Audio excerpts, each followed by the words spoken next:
Saya ingin membuka obrolan ini dari ekonom muda kita, Bung Dipo. Mungkin Anda melihatnya situasi ini bagaimana ini, Bung Dipo? Terima kasih, Bung Dipo.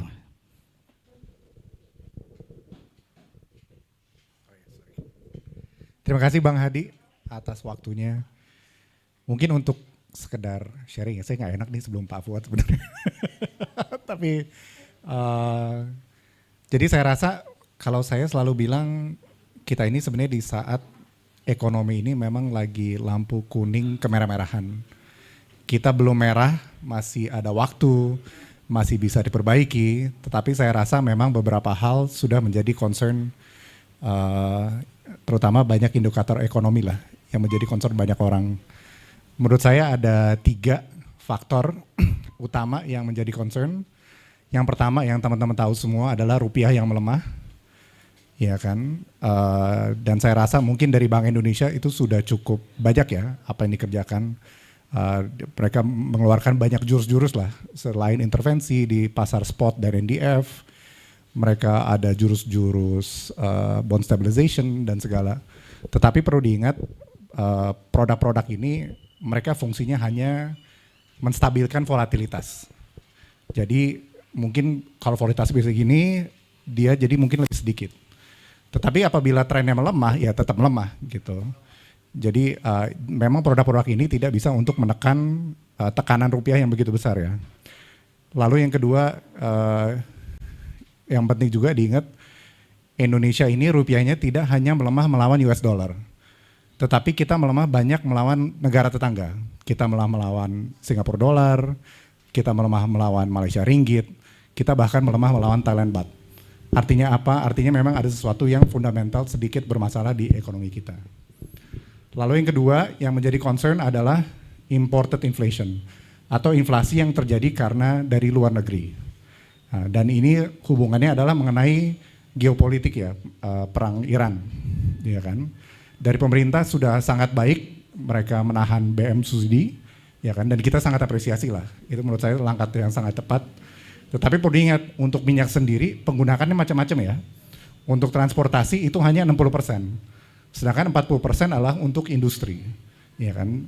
Industri itu bisa petrochemical, bisa plastik dan lain-lain. Jadi walaupun kita menahan untuk BBM subsidi, sebenarnya inflasi itu terjadi di melawan di hal-hal lain.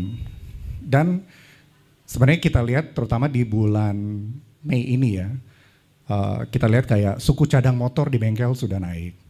Lalu saya ada teman di pasar di beberapa di Jawa untuk beberapa makanan import kayak gandum, tempe, kedelai itu juga sudah naik, ya kan?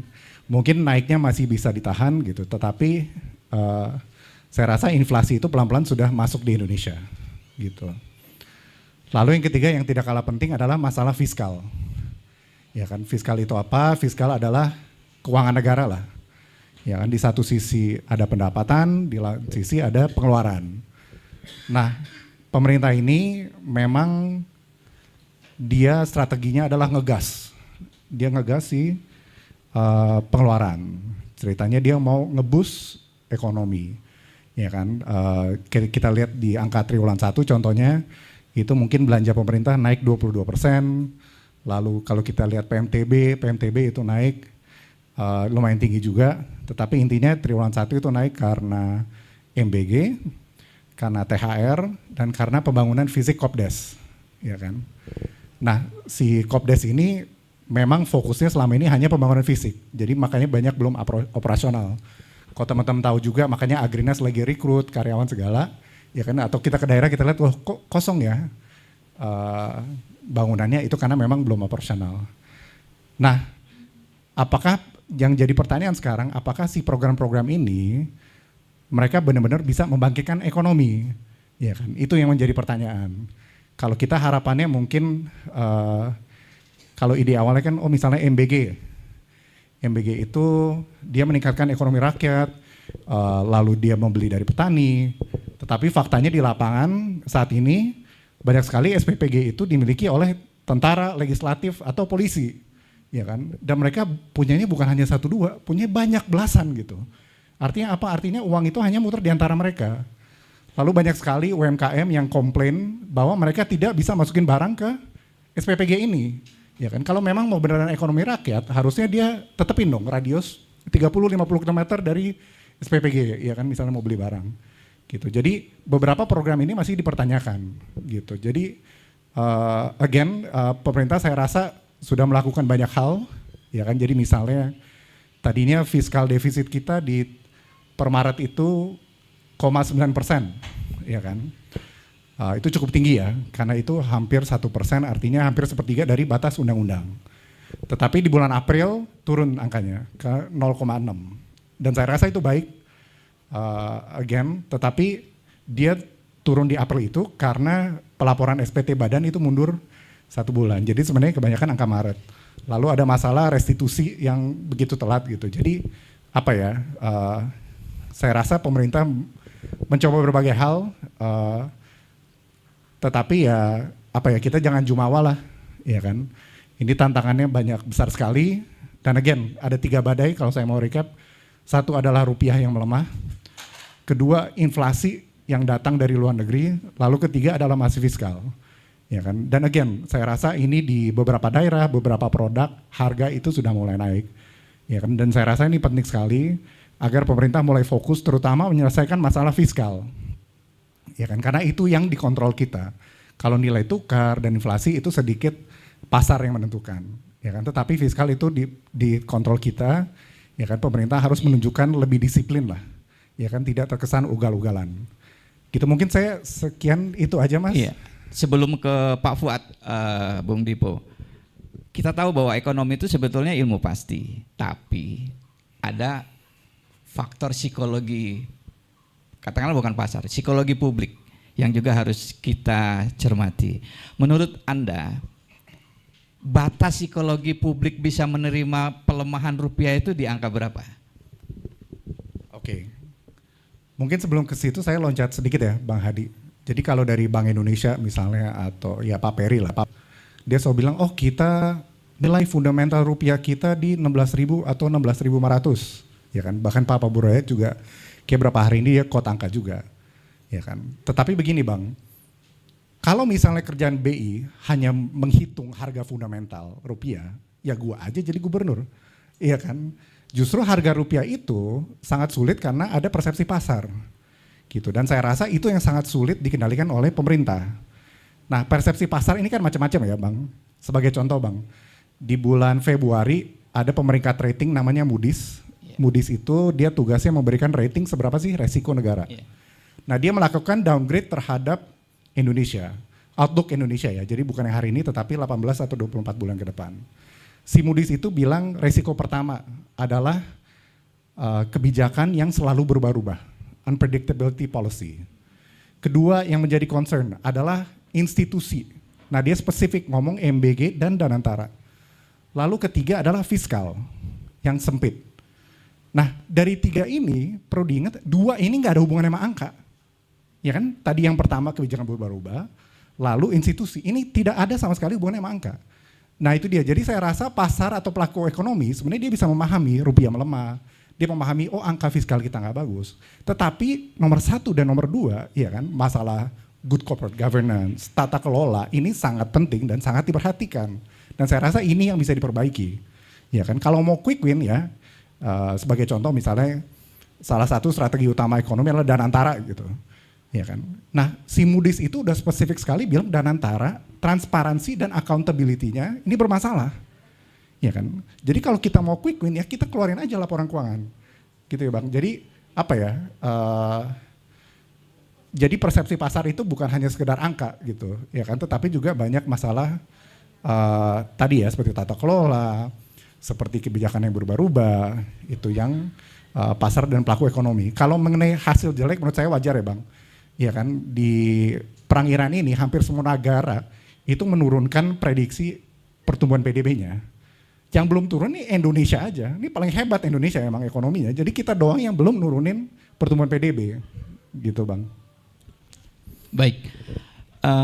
Pemirsa Obor Rakyat Tribun, sebelum kita ke tokoh senior kita Pak Fuad, mohon para pemirsa meng-subscribe akun YouTube Obor Rakyat Tribun.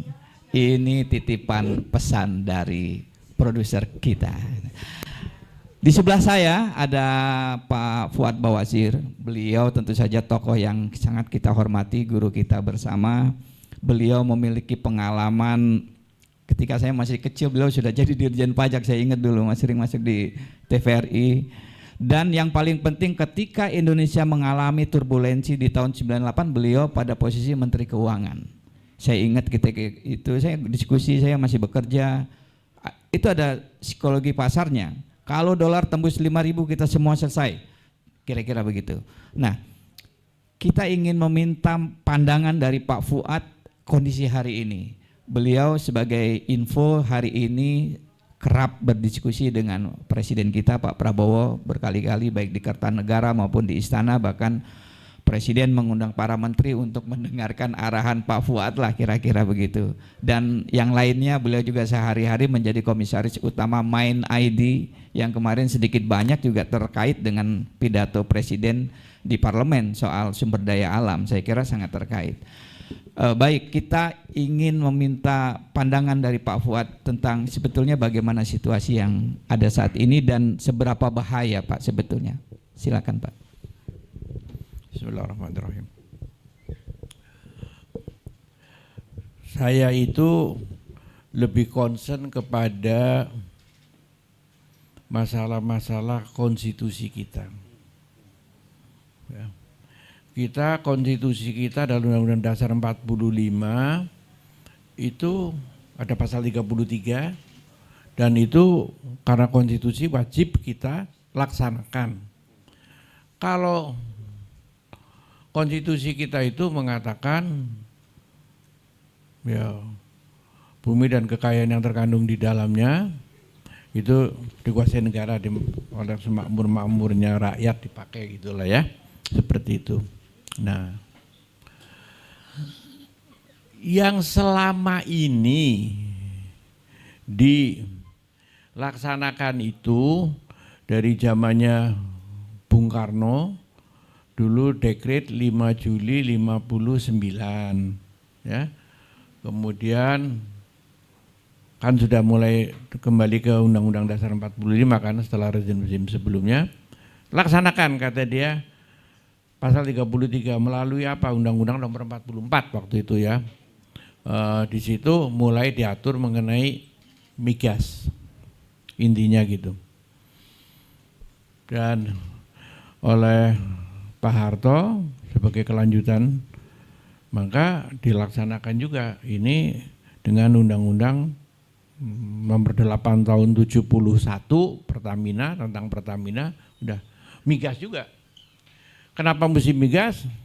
Ya tentunya kita tahu kalau migas itu orang harus mencari dengan biaya yang sangat besar, bisa ratusan juta, kemudian nggak dapat apa-apa, cuman gigit jari.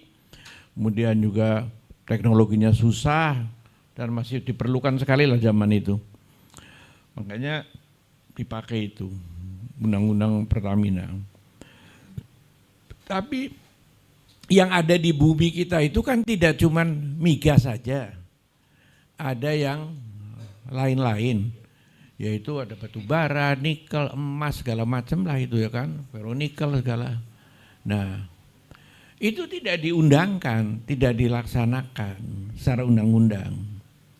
Cuman waktu itu ya praktis memang masih zamannya Orde Baru, masih dikuasai oleh negara. Sehingga tidak ada cerita penambang liar sampai sekian ribu. Mungkin kalau saudara-saudara yang lihat tuh ya, di Sumatera, di Kalimantan, di Sulawesi, itu sudah isinya kubangan-kubangan aja itu. Seenaknya aja itu mereka. Dan ngambilnya selain macam-macam itu, yang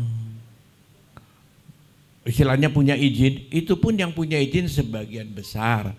Itu pun ilegal juga pelaksananya, apalagi yang tidak punya izin juga banyak, yang ribuan tadi.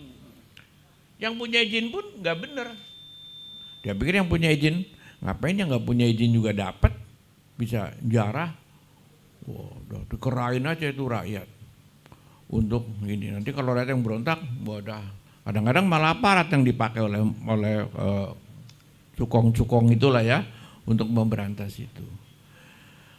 Makanya ini gambaran umum aja. Sekarang mulai dari Orde Baru itu Pak Harto 30 tahun, praktis pertumbuhan ekonominya rata-rata kan 7% on the average ya. Dan tax ratio-nya juga pertumbuhan kan itu 7% kan berarti dari PDB ini juga dari PDB tax ratio juga masih tinggi juga. Tax ratio masih 2 digit. Dan datanglah pemerintahan setelah Orde Baru reformasi dengan cita-cita pertamanya adalah antara lain ini ya, kita genjot pertambangan, genjot sawit, segala macam itu tujuannya adalah untuk pertumbuhan. Ya kita tahu pertumbuhannya sekarang kok lebih rendah daripada rata-rata Orde Baru lah. Jadi bangunannya itu siapa ini? Udah tanahnya rusak segala macam itu kan. Terus tax ratio, lo tax ratio-nya malah turun sekarang di bawah 10. Loh kalau kayak begitu, ini yang dihabisin harta kekayaan Republik ini untuk apa, oleh siapa? Nanti kalau ada pelanggaran-pelanggaran pernah dilaporkan, ada coba yang pejabat yang bagus lah. Ini pelanggaran, hanya ada bapak di penguasa itu, udah putihkan saja. Ingat nggak ada yang bilang putihkan saja gitu kan? Ya ini memang nggak benar juga karena penguasanya juga bagian daripada itu juga putihkan. Jadi pertumbuhannya nggak ada, tax ratio-nya nggak ada ya. Jadi ini untuk siapa? Ini nggak benar ini kan. Nah makanya saya bilang ekonomi kita itu adalah inkonstitusional kalau tidak melaksanakan pasal 33. Ya kalau inkonstitusional ya memang pelanggaran yang sangat berat itu. Jadi harus dilaksanakan. Nah untuk pelaksanaannya itu kita tentunya ya harus berusaha benar-benar ini. Untuk itu bisa dilaksanakan hanya batu bara itu semuanya memang harusnya punya negara. Maka bagi saya pilihan-pilihan itu sebetulnya tadinya itu cuma 2. Satu, mereka itu. Selamat datang Bung Mardhani, silakan. Silakan Pak Mardhani. Ya. Silakan duduk Pak Mardhani. Nah, maka kalau keadaan kayak begini, satu itu para penambang, para sawit juga saya potong sebentar. Sawit itu sampai akhir Orde Baru seingat saya kira-kira 300.000 ton kecil. Sekarang udah berapa? 48 juta. Berarti 150 kalinya kira-kira. Ya kan? Wah hebat sekali. Tapi mana? Devisanya nggak kelihatan. Ya kan? Tax ratio-nya tadi saya bilang tax ratio-nya anjlok, pertumbuhannya nggak ada. Lu pada di 150% kan harusnya naik benar itu tax ratio dan pertumbuhan dan sebagainya itu. Ya juga. Wah, ini berat. Makanya bagi mereka-mereka itu ada pilihan 2. Ya ditangkap di penjara saja.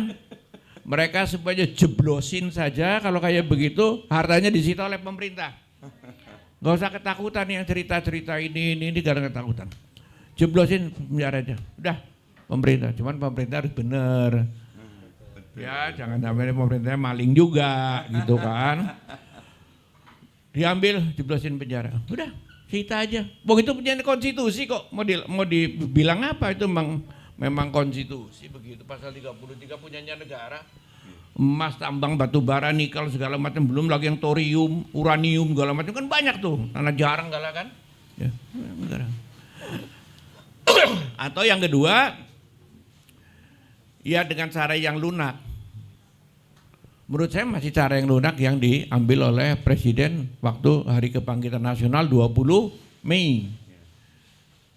Semua penjualan dari barang-barang ini, batu bara dan sawit, salah ya, itu harus melalui negara. Nah, kenapa ini dimulai dari sini? Kenapa mesti mulai negara? Sudah berpuluh-puluh tahun mereka itu selalu nyolong, maling, ya, itu di pajaknya itu ditilep saja itu, mereka itu. Dan mereka untuk nilep itu ya tegal saja itu, udah kaya raya, ya, duitnya di mana-mana. Habis itu mulai bisa mendikte pemerintah karena mereka mulai power kan, gede gitu. Nah, dari mana ini saya bilang gitu? Kalau kayak gini, udah kalau dijual melalui negara, maka nanti mereka akan panik loh. Karena apa? Kalau sekarang misalnya ini ya misal yang benar juga, jualnya ke Singapura. Pemiliknya dia juga di Singapura. Labanya ya tipis-tipis saja lah, kasih lau petir pemerintah Indonesia dikit. Padahal pemerintah Indonesia itu yang barangnya yang dicolong tuh, yang diambil. Atau yang ngasih pemerintah juga kan sama mereka. Nanti dari situ baru dikeluarin faktur kepada negara yang dituju. Makanya buat transfer pricing atau under invoicing dalam macam dikecil. Jadi nyolongnya itu ya volume, ya pajaknya nilainya dikecilin. Ini yang tidak pernah disinggung ini oleh para pengamat-pengamat. Ini mau menertibkan supaya tax ratio-nya kita tinggi. Kalau bagaimana tax ratio-nya kita rendah, bahkan se-ASEAN kita paling rendah, bagaimana kita mau bisa bangkit? Nonsen itu mau bangkit itu. Ini yang mau dibenahin. Udahlah, bismillah saja. Mau jalanin ini caranya untuk meningkatkan. Karena ini sudah dibilangin, di-approach sama pegawai pajak, Pak inilah transfer pricing. Nanti kalau ketahuan paling cengengesan aja, ya adalah nanti lah kasih sedekah aja itu. Gitu-gitu aja lah kira-kira. Pokoknya ngerjain aja itu. Diomongin nggak bisa sadar-sadar. Tetap saja itu nyolongin melulu. Di sini bilang ekspornya sekian. Ini kalau contoh volume ya. Negara-negara yang terima itu digunggung, loh itu bilangnya mereka impor dari Indonesia kok lebih besar. Wah ini berarti ini volume ditilap. Ya kan, harganya di sana kok gitu. Loh di sini kita kecil aja. Karena apa Singapura cukup majekin 10%, yang cuma untuk lewat aja 10% nggak apa-apa. Singapura alhamdulillah dapat 10% kan pajaknya. Sama kita yang ngasih, yang barangnya dicolong sampai hati juga itu. Nggak dibagi apa-apa itu pemerintah, makanya tax ratio-nya turun. Growth-nya, pertumbuhannya turun. Lah terus saya bilang kembali lagi pertanyaan, untuk apa ini semuanya pembangunan? Bohong ini. Ya sudahlah saya bilang itu. Tetapin aja. Kalau pemerintah sekarang mereka pada panik nih. Waduh gimana nih? Wah kalau mereka panik gimana? Mereka udah percaya. Mereka punya permainan globalnya itu kan tinggi. Awas Indonesia dolarnya sekian. Wah kan nakutin juga. Panik kita kan. Apalagi ratingnya. Waduh. Indeksnya segala macam. Ya saya memang kadang-kadang saya ini yang suka. Sudahlah saya tanya dia mas saudara-saudara. Ada yang punya saham nggak di sini? Nggak ada, saudara punya saham juga enggak lah. Ya kan? Punya saham juga enggak. Emang itu simbol-simbol yang udah dipakai sedemikian rupa untuk memerangkap kita lama. Ya kan? Jadi kita nggak bisa apa-apa kayaknya. Aduh takut ini, deg-degan lagi, rating kita turun. Bahkan sampai akuntan saja harus 4 besar, the big four. Pernah dengar kan istilah big four? Akuntan 4 besar. Terus aja dipegangin aja kita. Kita jadi kayak si dongo aja itu. Lah kalau contoh yang ekstrim lain apa? Iran lah capek udah. Di embargo, disanksi dari mulai negeri yang cuman paling jualannya karpet, minyak zaitun paling kan gitu. Udah nggak bisa apa-apa dari mulai napasnya, tapi rakyatnya emang ulet. Sekarang udah luar biasa itu. Bisa bangkit. Dia sekarang kursnya berapa?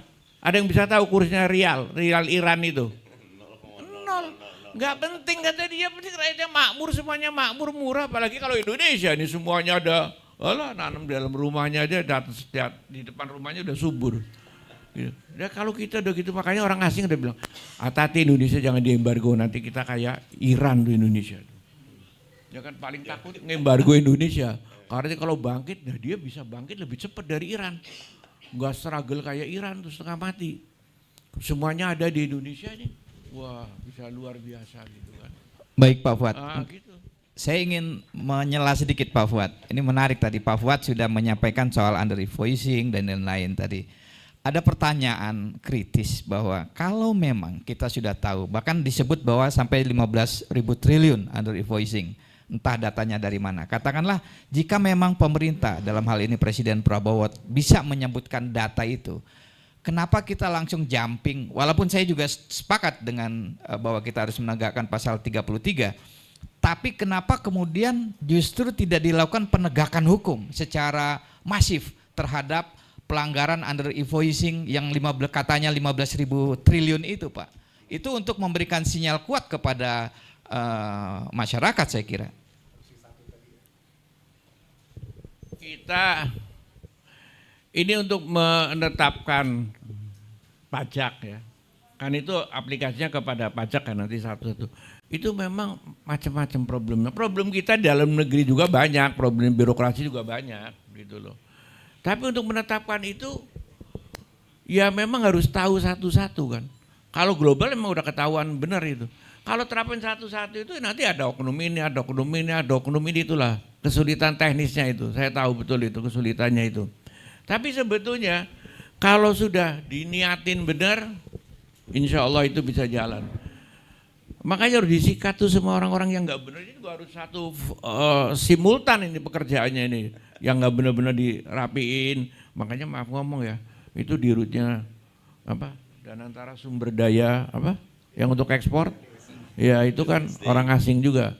Mungkin itu juga satu kejutan juga dari pemerintah itu udah kasih Indonesia nanti main-main lagi nih, cobalah kasih orang yang serius, coba orang asing itu kan dicoba dulu. Gitu. Itu untuk penyelamatan. Tapi secara makro kita lihat betul. Tadi kembali pertumbuhannya nggak ada, lebih kecil, tax rasionya malah turun, padahal alamnya sudah dobok-obok. Demikian rupa harusnya kan bangkit, luar biasa kita, ya kan? Jadi ya itulah secara makronya jawabannya begitu. Ya kalau mikronya kita pergi satu-satu itu nanti lebih susah lagi itu. Baik, alhamdulillah sudah hadir bersama kita. Ini politikus paling keren ya kan di Senayan, Bung Mardhani Alisera. Bung Anda kemarin hadir ya, saya lihat di waktu Pak Prabowo. Itu mic bocor ya? Mic Dasko bilang jangan, itu Dasko kartu kuning itu ya. Jangan sampai Pak Prabowo teriak hidup Jokowi ya kan. Kacau juga nih makanya. Itu pernyataan paling jujur itu saya kira kan. Saya mau minta pandangan dari Bung Mardhani.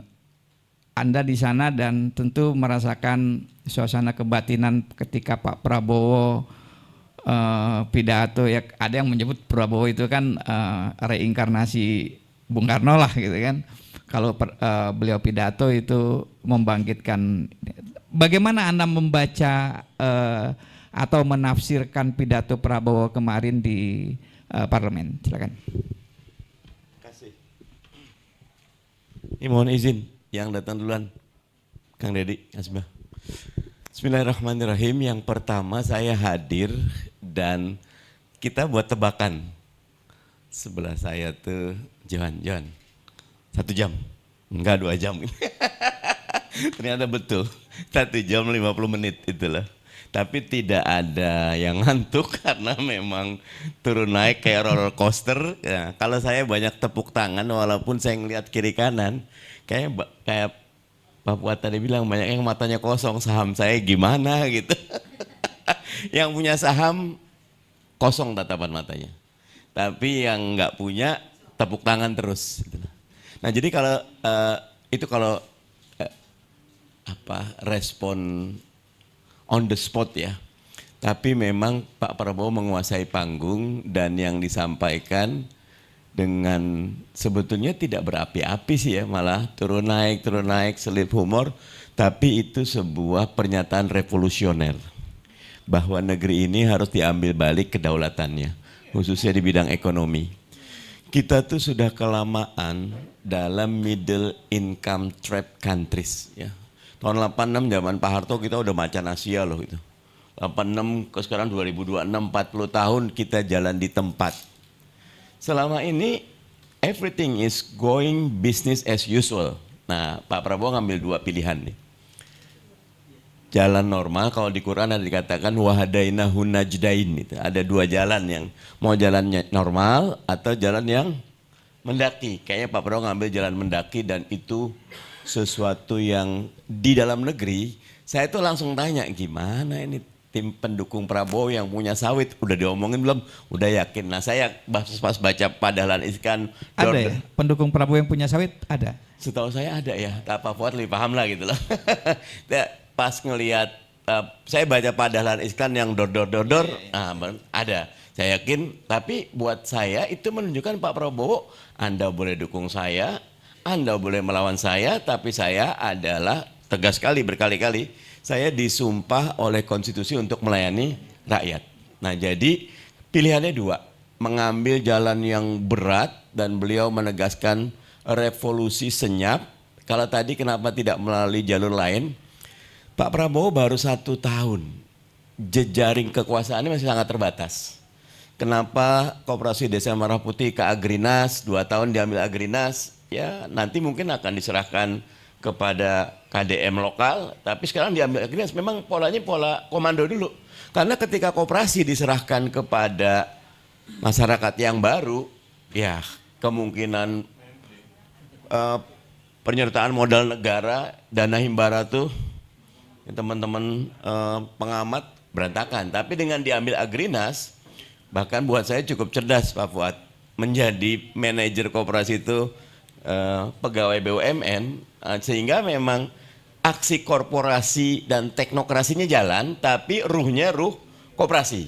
Nah, ini memang eksperimen yang luar biasa. Dikatukan lagi dengan MBG. MBG banyak ditolak. Saya juga nolak MBG Pak Fuad awalnya itu. Tapi ketika dijelaskan bahwa ini adalah revolusi bagaimana mengembalikan ekonomi ke desa.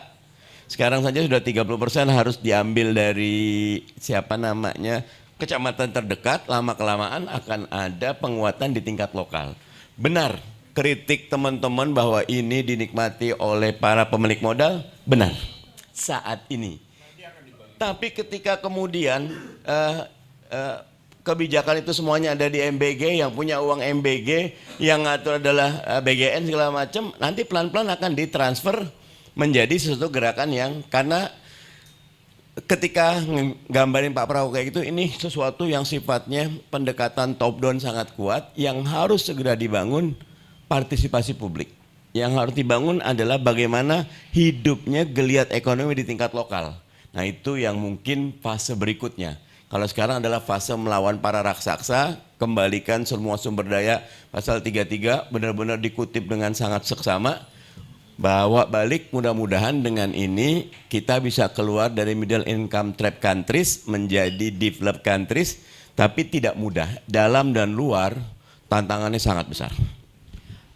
Bung Mardhani, bagaimanapun juga kondisi rupiah hari ini, kita kembali ke tema kita ya.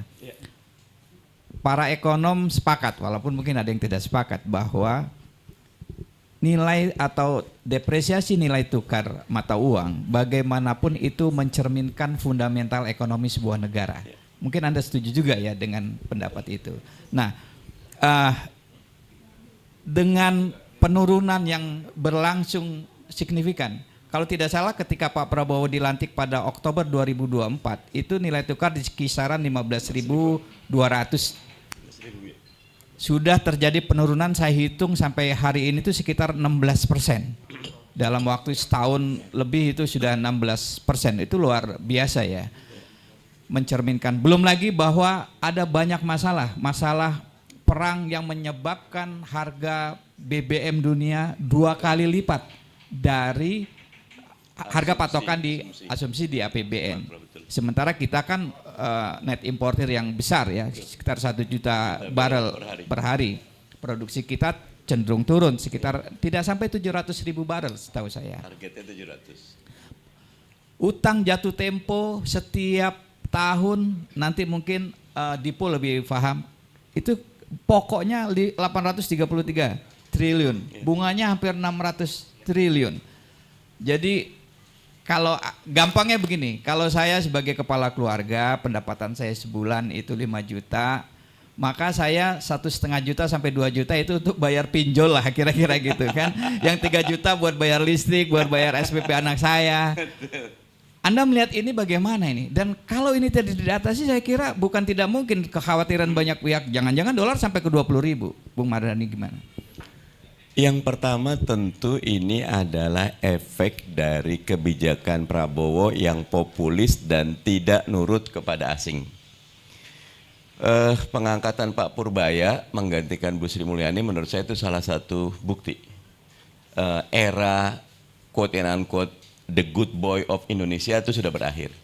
Dan itu karena sejak itulah makanya sekali lagi quote and unquote serangan asing mulai dari Dipo bisa jelaskan Standard & Poor's, S&P, kemudian Fitch, semuanya tuh terus sehingga pelan-pelan modal asing keluar di bursa kita ya. BCA yang sedemikian sehat sekarang ambruknya kayak gitu, walaupun saya nggak punya sahamnya juga itu loh walaupun. Nah sehingga ketika dan kalau Dipo lebih paham, kita kan paling 1.000 sampai 2.000 triliun lah kumulasi saham kita tuh dan mayoritas asing. Sehingga ketika memang ada orkestrasi asing hukum Indonesia karena tidak follow the books adalah versinya mereka bahwa Indonesia menjadi tempat untuk ngembangbiakan uang dengan segala macamnya. Sekarang Pak Prabowo berubah. Pada saat yang sama, betul tadi, ya, dengan impor kita kan substitusi impor kita tinggi. Minyak belinya pakai dolar dan segala macamnya sehingga tekanan terhadap neraca devisa kita tinggi. Akhirnya rupiah terus turun. Nah tinggal memang Pak Fuad, ini how low can you go nih. Selama yang saya apresiasi, BBM tidak naik, yang subsidi dan Pertamax itu kelas menengah nggak keganggu, kelas bawah nggak keganggu. Subsidi lainnya tetap berjalan, BPJS tetap jalan segala macam. Selama ini terjaga, maka jumlah orang yang terganggu oleh kenaikan itu terbatas pada kelompok tertentu yang mungkin menurut ekonomi yang ikut sama Pak Prabowo ini masih manageable.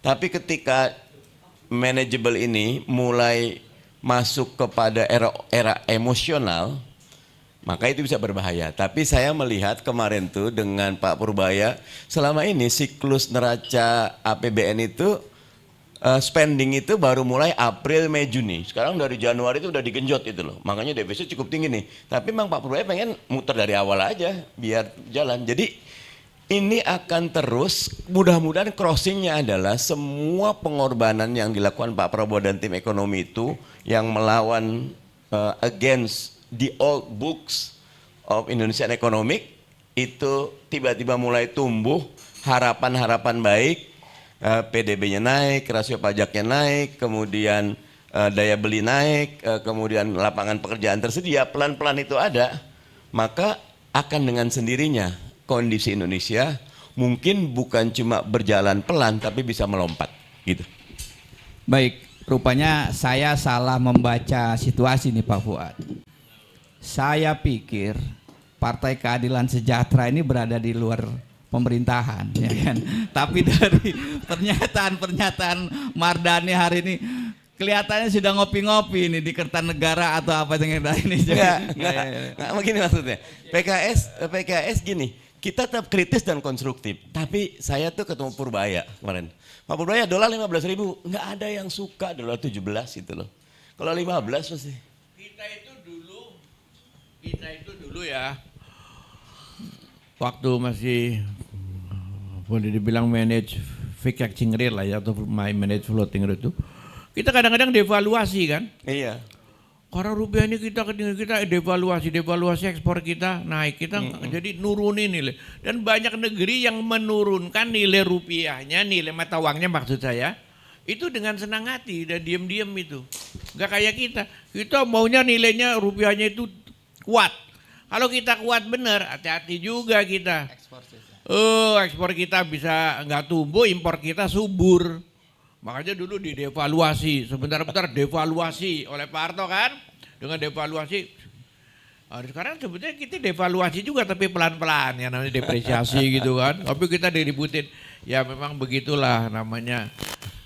Tapi kalau udah kayak ya ada negeri yang sama sekali, ini kan ada dua negeri yang ekstrim nih. Contoh yang paling ekstrim itu Iran, saya bilang itu, ya. Iran itu nggak peduli itu indeks harga saham, nilai mata uangnya, pemerintah, prek kata gitu, disanksi prek, gitu, apa semuanya. Dia jalannya hidup makmur subur gitu ya. Nah, kita yang apa-apa itu masih pakai simbol-simbol kayak gitu, wah panik hidupnya di ombang-ambing di situ aja. Nah kita itu mau ngambil jalan yang mana? Sekian.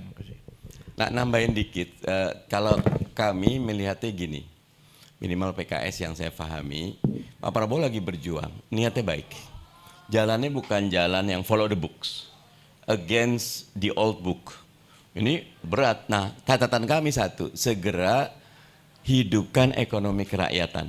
Segera. Ketika MBG jalan, tetapi yang MBG jalan tapi pemodal yang masuk, kami lagi tunggu kapan waktunya MBG itu di switch menjadi gerakan ekonomi rakyat. Ke Presiden Merah Putih bagus, tidak banyak sejak terakhir sekali adalah Bung Hatta, presiden ataupun pemimpin negara yang punya komitmen kepada koperasi. Banyak kritiknya itu koperasi jadi-jadian karena top down. Tapi buat saya, sementara jalan dulu, tinggal habis itu bagaimana. Kami ketemu teman-teman Kementerian Koperasi, mereka pilot projectnya jalan. Oh, di pesantrennya jalan, mereka jalan. Memang ini hampir nggak ada koperasi yang berhasil. Pak Prabowo ngambil jalur itu bukan pertimbangan ekonomi dan pragmatis semata, ideologis juga. Nah buat kami ini baik. Jadi buat PKS ini niat baik, tapi catatannya niat baik harus dengan cara yang baik. Transparansi, akuntabilitas, merit system, tidak ada intervensi politik, tidak ada kepentingan politik. Itu yang nanti akan menjamin proyek besar ini tumbuh subur, membawa manfaat buat rakyat. Itu. Baik, terima kasih Mardani. Ini di sebelah kita juga sudah ada Bung Dedi Kurniasyah. Beliau Direktur Eksekutif Indonesia Political Opinion, anak muda yang cerdas. Ini dari kampung nih Pak, dari Aceh ya kan Pak. Beliau, saya kira pandangan-pandangannya menarik. Saya ingin diskusi dengan Bung Dedi soal situasi sebenarnya di rakyat, Bung Dedi.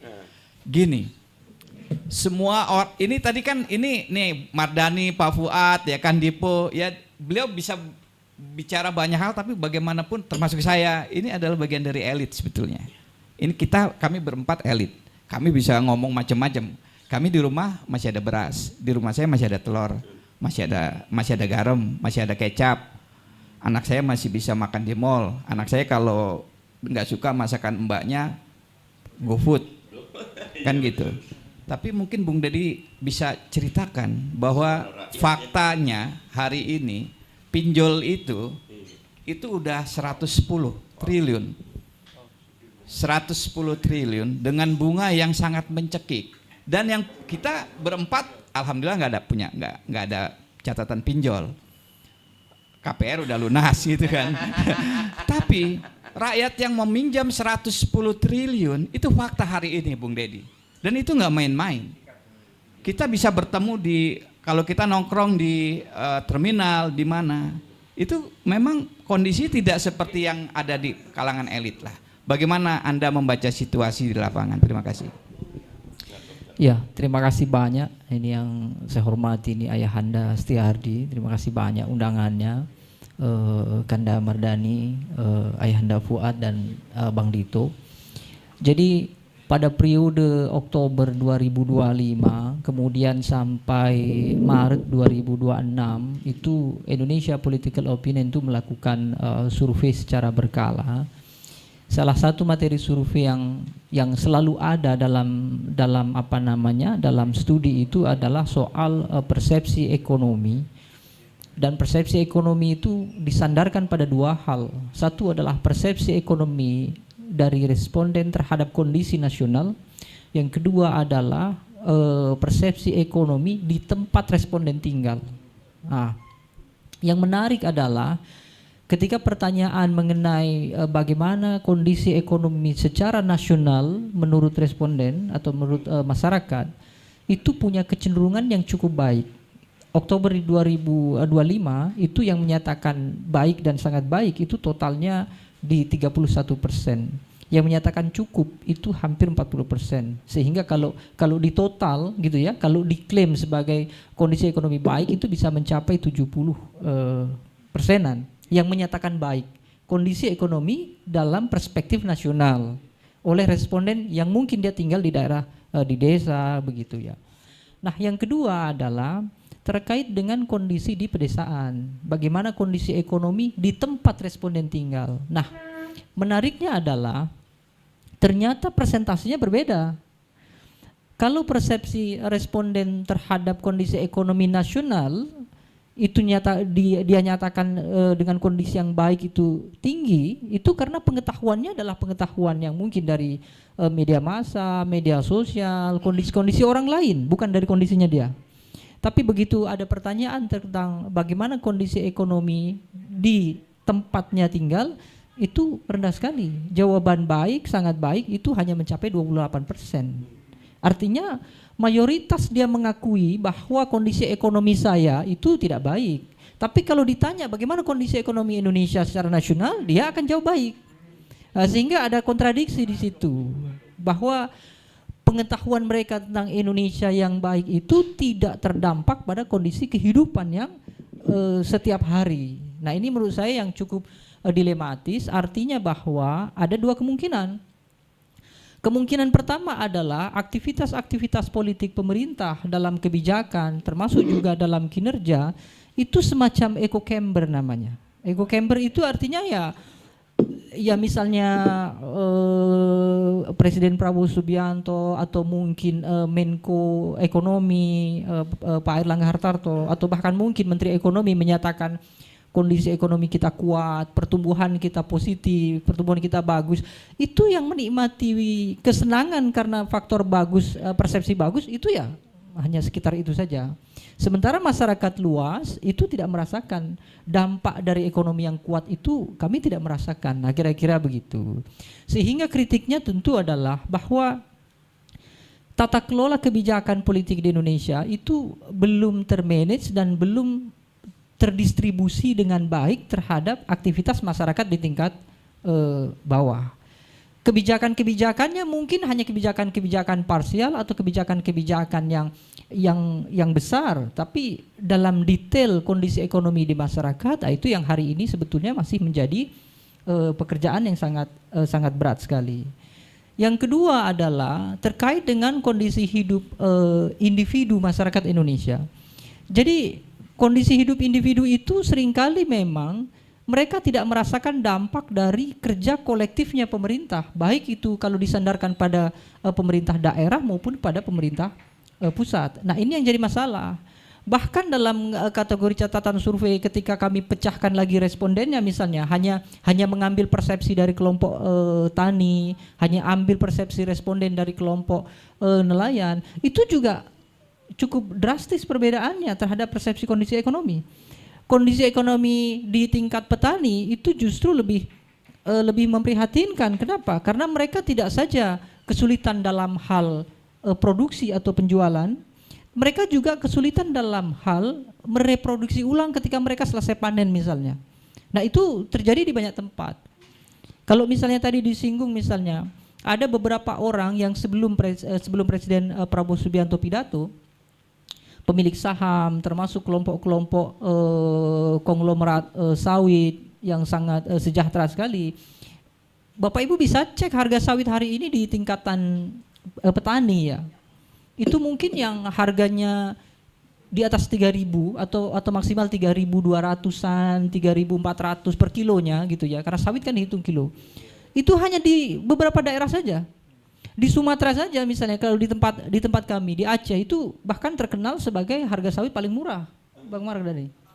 Harga sawit di Aceh itu mungkin di bawah 3.000, hanya 2.900, 2.800. Di Jambi sudah di atas 3.000. Kadang-kadang petani di Aceh merasa, loh kok bisa di Jambi lebih tinggi kira-kira begitu kan. Nah, itu artinya apa? Artinya bahwa kolektivitas kebijakan ekonomi pemerintah pusat itu faktanya juga tidak merata. Artinya kita tidak perlu jauh-jauh bicara harga BBM di Papua yang memang sangat jauh sekali dari sisi distribusi. Yang dekat dengan Pulau Jawa saja, Sumatera bagian ya Lampung, Bengkulu itu kan dekat kan, masih dekat kan. Itu saja sudah terjadi perbedaan yang sangat mencolok. Belum lagi nanti bicara soal harga karet dan segala macamnya. Nah, artinya apa? Artinya kebijakan-kebijakan politik ekonomi kita itu memang memerlukan penguatan. Salah satunya adalah sebisa mungkin kebijakan politik itu semestinya fondasinya adalah fondasi yang kerakyatan, betul. Yang mungkin dicita-citakan oleh presiden, memulai dengan MBG dan koperasi, mungkin iya. Bahkan Kanda Mardani juga punya optimisme itu, walaupun beliau juga belum punya kepastian. Artinya subsidi pusat ini sampai kapan kan beliau sendiri tidak tahu kan. Hanya saja beliau optimis bahwa sekarang dikendalikan oleh pusat, mudah-mudahan nanti ketika sudah bergulir, semuanya sudah bagus, infrastruktur kebijakannya bagus, mungkin semuanya akan stabil. Tapi yang jadi persoalan kalau kacamata politik kan tidak bisa begitu. Kacamata politik itu harusnya sudah bisa dilihat per hari ini. Apa yang dilakukan oleh parlemen, apa yang dilakukan oleh pemerintah dalam hal kebijakan hari ini, itu akan menggambarkan 1 tahun bahkan mungkin 5 tahun ke depan. Kalau misalnya program-program pemerintah yang disangka atau mungkin dicita-citakan mampu mendongkrak kondisi ekonomi nasional, kan kondisi ekonomi nasional itu pasti muaranya karena dari bawah. Di semua negara itu pasti dari bawah dulu. Saya kasih contoh misalnya yang paling dekat dengan kita lah. Tidak perlu negara yang maju, negara yang sesama Melayu sajalah, di Malaysia sajalah. Harga kangkung itu tergantung dari pemerintah. Itu harga kangkung. Di Indonesia tidak. Indonesia komoditas yang paling penting sekalipun belum tentu yang dikatakan oleh pemerintah pusat sama dengan kondisi di bawah. Kenapa? Karena itu tadi ada konstitusi yang tidak dijalankan. Dalam bahasa ayahanda tadi itu, ekonomi kita inkonstitusional. Kenapa? Ya karena dikuasai oleh konglomerasi. Jadi kalau kritiknya agak ekstrim itu, Indonesia itu hampir separuhnya mungkin adalah dikuasai oleh swasta, kira-kira begitu. Jadi tata kelola pemerintahannya perlu diperbaiki, kebijakannya juga perlu diperbaiki. Dulu ketika Presiden Prabowo Subianto belum menjadi presiden, memang banyak pidato-pidato Presiden Prabowo Subianto itu yang punya optimisme yang sangat tinggi sekali. Bahkan punya kecenderungan beliau itu terkesan berani memboikot diri. Nah, tadi Ayahanda Fuad bilang bahwa jangan sampai asing mengembargo Indonesia, bukan karena faktor kita tidak ingin diembargo, tapi asingnya sendiri juga khawatir kalau mengembargo sehingga itu bisa memantik kebangkitan kita, kan gitu kira-kira.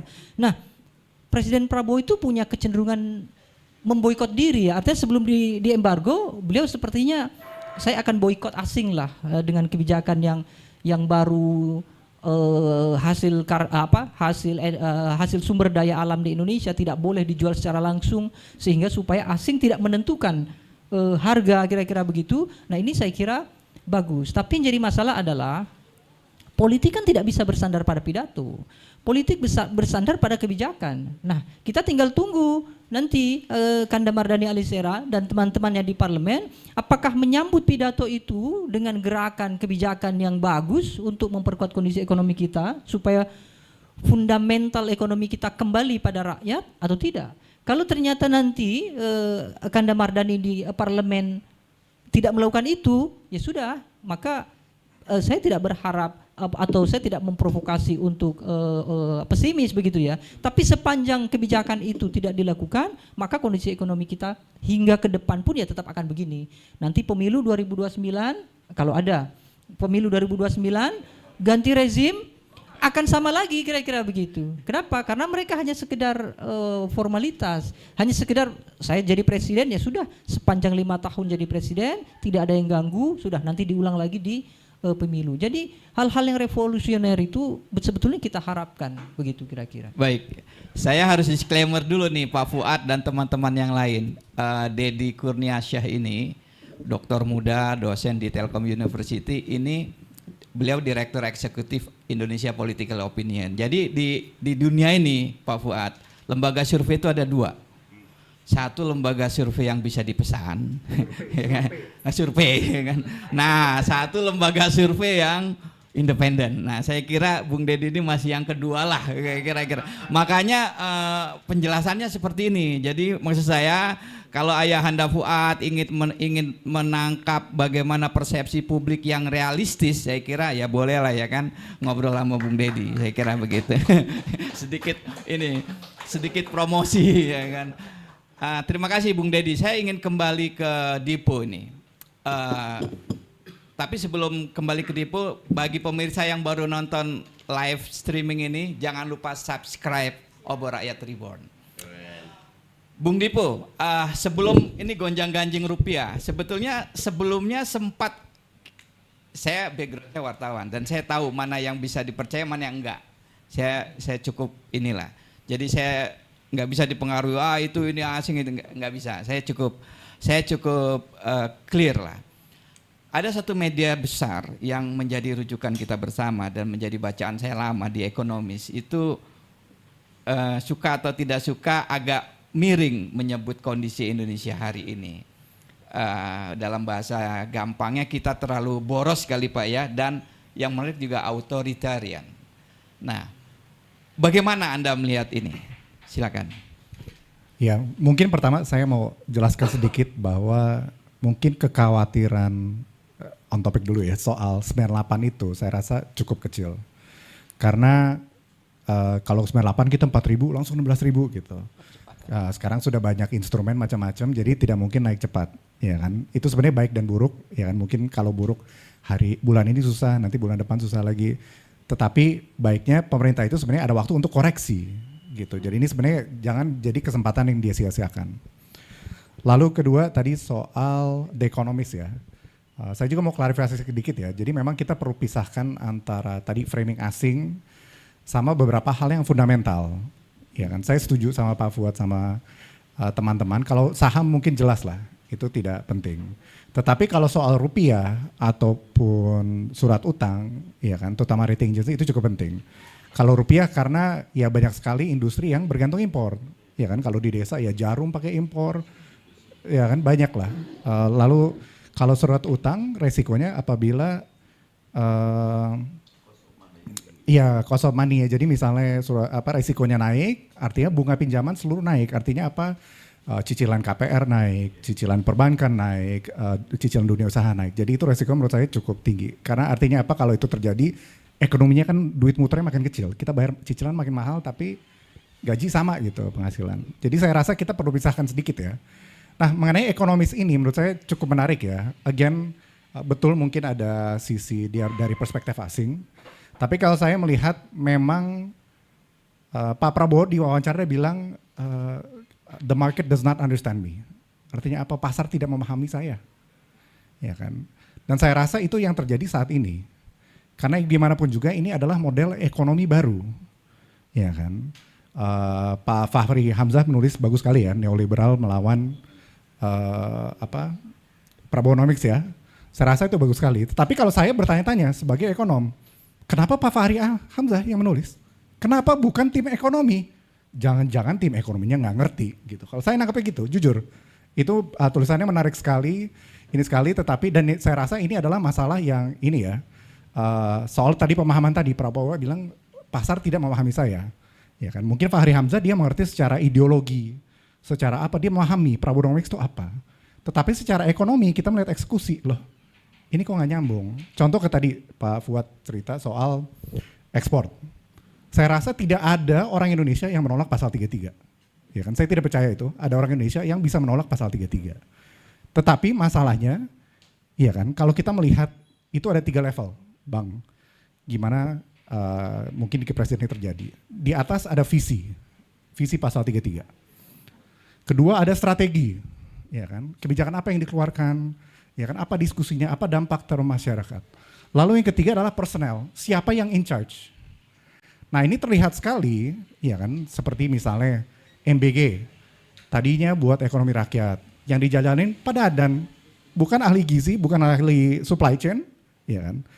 Jadi kalau misalnya yang terutama yang ini ya, tadi mumpung ada orang dalam nih, Pak Fuad, Jadi soal yang ekspor ini Bang, saya rasa spirit dan semangat itu orang Indonesia pasti cintalah Indonesia. Pasal 33 pastilah kita setuju. Tetapi again masalah bukan di visi, tetapi di strategi dan personel. Ya kan? Itu terlihat sekali ketika perpunya keluar bahwa ini belum matang rencananya. Ya kan? Kebolong-bolongan ini justru sangat berbahaya karena ekonomi dunia lah lagi ujang-ganjing geopolitik. Jadi si rencana yang belum matang ini sudah dikeluarkan, itu bikin dunia usaha was-was, ya kan. Sedangkan iklim investasi itu kita harus keep ya. Jadi menurut saya kalau boleh spesifik nih, menurut saya ada beberapa poin. Yang pertama, contohnya kenapa terlihat belum matang soal ekspor ini, adalah soal geopolitik. Pak Erlangga sudah bilang, semua negara yang ekspor akan melalui si badan ekspor ini, kecuali Amerika. Ya kan? Saya rasa di saat geopolitik seperti ini sangat berbahaya kita memilih posisi. Ya kan? Karena kita sudah terlanjur tanda tangan BOP dan ART. Ya kan? Saya juga dengar bahwa Kadin Cina itu kan sempat ramai ya, dia komplain. Kadin Cina itu kirim bukan surat pertama, tetapi surat kelima. Gitu. Jadi kita saya rasa ada, jadi itu dia. Jadi visinya oke, ini kita lagi kebijakan nih. Kebijakan masih. Jadi saya rasa sangat berbahaya kita memilih sisi di antara Cina dan Amerika ini, kita baiknya non-blok. Lalu kedua tadi ya soal kepastian usaha, ya kan. Jadi keluar hanya 3 komoditas, batu bara, sawit, ferroalloy. 3 bulan lagi kita review lagi ya, ya kan. Loh kalau yang saya bisnis nikel atau bisnis apa kan semua jadi was-was. Masa tiap 3 bulan kita ada revisi apalagi? Dan ini kan nggak jelas ya komoditas apa ya. Bahkan ada beberapa kayak pengusaha tembakau atau kapas atau apa dia juga jangan-jangan nanti habis minerba kita nih gitu. Lalu yang ketiga adalah mengenai kejelasan si badan ini. Saya kemarin diskusi dengan Komisi 6, dia pun nggak tahu ini BUMN ekspor atau badan ekspor. Ya kan? Apakah dia pass through atau dia juga trader? Kalau dia trader, dia ngambil harga berapa? Apakah dia menentukan harga menjual, harga membeli? Iya kan? Kita lihat di BPPC dulu ya, kasus Pak Tommy. Itu sangat jelas, karena tidak profesional, dia akhirnya digenjot petani. Ya kan, digencet aja si petani, dirusak harganya. Gitu. Jadi menurut saya, itu agak perlu clear ya. Kalau dia ngambil fee berapa? 5%, 10%. Ya kan? Lalu juga yang keempat, menurut saya penting sekali adalah soal kepercayaan ini. Gitu. Jadi dia di bawah Danantara, sedangkan Danantara saat ini cukup tertutup mengenai akuntabilitas dan transparansi. Saya rasa ini masalah kepercayaan pasar ya, gitu. Jadi kita ada entitas baru. Again tadi Bapak Bung nanya ya, kenapa kita tidak fokus di penegakan hukum, ya kan? Of course mungkin Pak Prabowo ada konsiderasi lain-lain. Tetapi kalau saya melihat inti masalahnya sebenarnya bukan di detail-detail ini ya. Inti masalahnya adalah tadi visi sudah jelas dari Pak Presiden, strategi kebijakan ini yang kayak kadang nggak clear. Ketiga adalah personelnya belum pas gitu. Jadi tanpa 3 dan ini terlihat di proyek-proyek besar semua, MBG, Kopdes, ya kan, Danantara dan jadi mungkin sekarang si ekspor ini. Jadi ada terlihat jelas sekali kebolongan di ekspor ini, ya kan. Kalau saya sih, saya bilang tidak ada orang Indonesia rasanya yang akan menolak pasal 33. Kalau memang mau gas aja, ya kan, mau taruh 20 komoditas, 5 komoditas nggak apa-apa. Tapi jangan 3, nanti 3 lagi gitu. Iya kan, dicicil. Jadi semua tiap 3 bulan, aduh apa ya, jangan gue kena nih gitu. Ya ketidakpastian usaha, iklim investasi, mungkin dari saya segitu aja Bang. Baik, saya ingin men-challenge sedikit nih Dipo. Anda tadi bilang tidak bisa dibandingkan dengan 98. Saya ingat tuh waktu 98 tuh. Dari 2.500 Pak Fuad, tembus 5.000, cepat sekali, sampai ke 16.000, 21 Mei Pak Harto menyatakan mundur, 20 atau 21 Mei itu? 21 Mei Pak Harto mundur. Ya jangan juga kalau mundur kan nanti yang ganti Gibran, repot juga kita Pak Fuad. Kan gitu kan, repot kita. Ya ini kan cerita Pak Harto ya, kita juga nggak mau.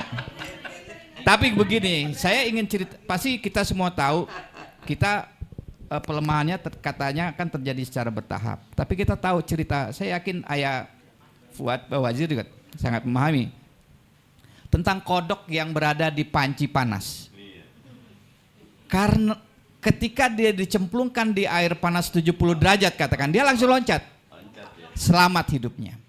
Tapi kalau kodok dimasukin di air dingin, dipanaskan secara bertahap, dia nyaman. Dia nyaman pelan-pelan, tapi metabolisme tubuhnya hilang pelan-pelan. Sampai pada satu titik tertentu dia sadar, ternyata ini suhunya udah 70. Dia sudah nggak sanggup loncat. Saya khawatir Dipo, itu yang terjadi pada kita hari ini. Pelan-pelan naiknya, tapi lebih berbahaya. Gimana Bung Dipo? Iya, jadi mungkin tadi melanjuti ya. Jadi kita ekonomi bagus apa segala. In konteks itu memang di triwulan 1 atau bahkan sampai April. Tapi again yang saya bilang ada 3 badai, memang pertama rupiah melemah, kedua inflasi dari luar negeri, lalu masalah fiskal. Nah ada beberapa yang pemerintah bisa hadapi, ada yang beberapa tidak. Tetapi yang soal harga naik saya rasa di daerah kalau pelan-pelan sudah. Ya kan saya bilang apalagi yang terutama yang import. Karena kan dia bisnis harus jalan kan, ya seperti tadi ya, suku cadang motor di bengkel-bengkel itu udah naik. Lalu juga beberapa makanan, beberapa produk itu sudah naik. Kalau saya melihatnya gini sih Bang, jadi ini masalah optimisme atau pesimisme aja. Ya kan? Jadi kita harus bertanya, ya kan sekarang ini kendali di pemerintah untuk mengkoreksi ekonomi ini. Karena kita tidak bisa mengharapkan swasta, karena lama kan, kalau swasta bikin kebijakan apa lama. Memang ada di pemerintah, yang jadi pertanyaan pemerintah apakah dia mau melakukan pembenahan atau tidak. Kalau saya ngeliatnya gitu, jujur. Ya kan, saya melihat misalnya tadi Abang bilang MBG bagus. Kita juga menunggu MBG kapan nih jadi ekonomi rakyat. Saya juga menunggu Bang, iya kan. Jadi ini loh, kalau misalnya dijalankan hari ini, ekonomi rakyat ya jalan gitu di desa. Ya kan cuma keputusan itu kan di tangan pemerintah. Jadi apakah bakal meledak apa enggak? Saya rasa tergantung seberapa kita percaya sama pemerintah. Ya kan, saya rasa pemerintah to be fair ya, saya merasa ada gini, kalau saya sih orangnya kalau salah saya kritik, kalau benar ya oke lah gitu. Jadi ini masalah pesimisme atau optimisme. Yang pasti kita sebagai orang luar pengamat, kita harus memberikan advice yang benar. Ini loh di lapangan, ya kan. Terlepas konflik atau apa, maksudnya kalau saya sih kritis itu jadi penting juga ya kan. Apakah mau diterima apa enggak sarannya gitu. Saya rasa pemerintah sih nggak kurang orang pintar ya. Baik, Pak Fuad, kembali ini saya ke Pak Fuad nih. Tadi saya sepakat sama Dipo bahwa oke, katakanlah singkirkan indeks harga yang kita tahu kita dikeluarkan dari MSCI dan lain-lain. Kurang kredibel lah, oke lah. Saya tapi sepakat juga dengan Dipo bahwa kalau soal nilai tukar ini Pak Fuad, kita nggak bisa main-main. Selain konsekuensinya juga berdampak langsung, tapi itu juga menurut saya sepakat bahwa itu mencerminkan fundamental. Teori kuno Pak Fuad lebih pintar dari saya. Beliau ini dari tahun 74 sudah lulus UGM dan saya tanya tadi ijazahnya asli ya Pak? Ijazahnya asli katanya. Yang satunya dia nggak tahu. Nah, Pak Fuad saya tanya, kalau yang satunya itu asli nggak Pak? Oh saya nggak tahu kata dia kan gitu kan. Ya benar jawabannya kan. Tapi begini, nggak ikutan. Nah, ya kan. Tapi begini Pak Fuad lama berkecimpung di dunia ekonomi Indonesia sebagai menteri, sebagai dirjen dan lain-lain. Pak Fuad pasti setuju dengan teori kuno bahwa nilai tukar itu setidaknya 3 lah yang membentuk. Pertama, ya saya sepakat geopolitik, eksternal begitu kan. Tapi ada internalnya juga. Internal tadi seperti dijelaskan Dipo soal fiskal yang berat kita itu kan utang kita jatuh tempo pokoknya 833 triliun dan lain. Dan satu lagi faktor trust. Itu juga secara psikologi mempengaruhi karena saya yakin Pak Fuad paham walaupun ekonomi itu ilmu pasti tapi ada ilmu nujumnya juga. Ini kan soal kepercayaan. Nah, Anda bagaimana ngelihat yang dua inilah ya, kalau geopolitik kita nggak bisa kontrol kan. Yang dalam negeri dan soal kepercayaan pasar ini bagaimana atau kepercayaan masyarakat bagaimana? Pak Fuad, silakan Pak. Makasih Pak. Begini, saya lebih basic lagi nih ya. Kalau dolar itu ada pasarnya memang dan sekarang kan sudah menjadi perdagangan uang. Tadinya kan uang kan cuma alat-alat pembayaran aja. Sekarang kan nilai perdagangan mata uang itu lebih besar daripada nilai perdagangan barang dan jasa. Jadi udah jadikan barang dagangan. Udah satu penyimpangannya seperti itu, udah luar biasa. Tapi uang itu sebetulnya ditentukan oleh supply and demand. Kalau memang yang butuh lagi banyak gitu ya, kembali ke basic itu teori gitu. Butuhnya banyak, persediaannya kurang ya. Otomatis dolarnya naik harganya dan sebagainya dan sebaliknya gitu. Tapi ada faktor juga yang ya kalau bahasa ekonomi apa ceteris paribus gitu ya. yang bisa lain. Misalnya apa? Ada pengompor-pengompor. Ini dolar bulan depan nanti bakal sekian, dolar bulan depan bakal sekian. Itu orang otomatis akan nyari dolar. Karena udah mulai dikompor dulu. Seperti kita lah, kayak ibu-ibu aja gini. Mas sekarang masih segram berapa? 3.000 apa berapa ya? Saya lupa. 2,7 Emas, Pak. 2,7. Nanti mau naik lagi loh, ini bakal naik lagi. Wah cepetan beli dah sebelum ini gitu kan. Nah, kan nggak bertentangan dengan teori supply and demand. Katanya kalau harganya naik, kurang permintaannya kan. Ya seperti itu. Jadi ada faktor-faktor yang non ekonomi sebetulnya. Jadi kayak takut-takutin. Tapi beda dengan saham. Kalau saham itu prinsipnya juga kita kembalikan ke prinsipnya dulu.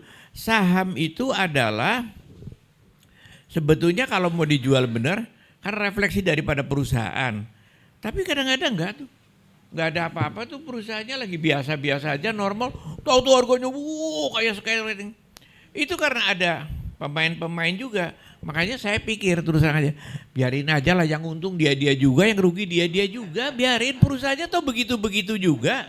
Perusahaannya kan normal, ya kan?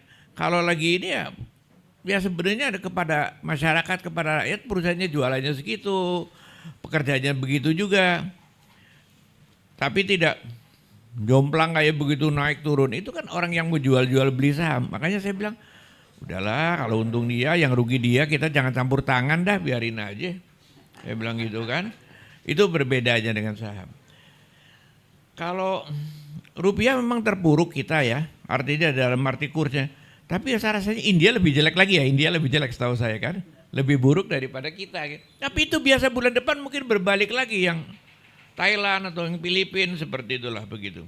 Tapi yang penting kita ada upaya-upaya terus perbaikan. Pemerintah misalnya sudah perbaikan tadi.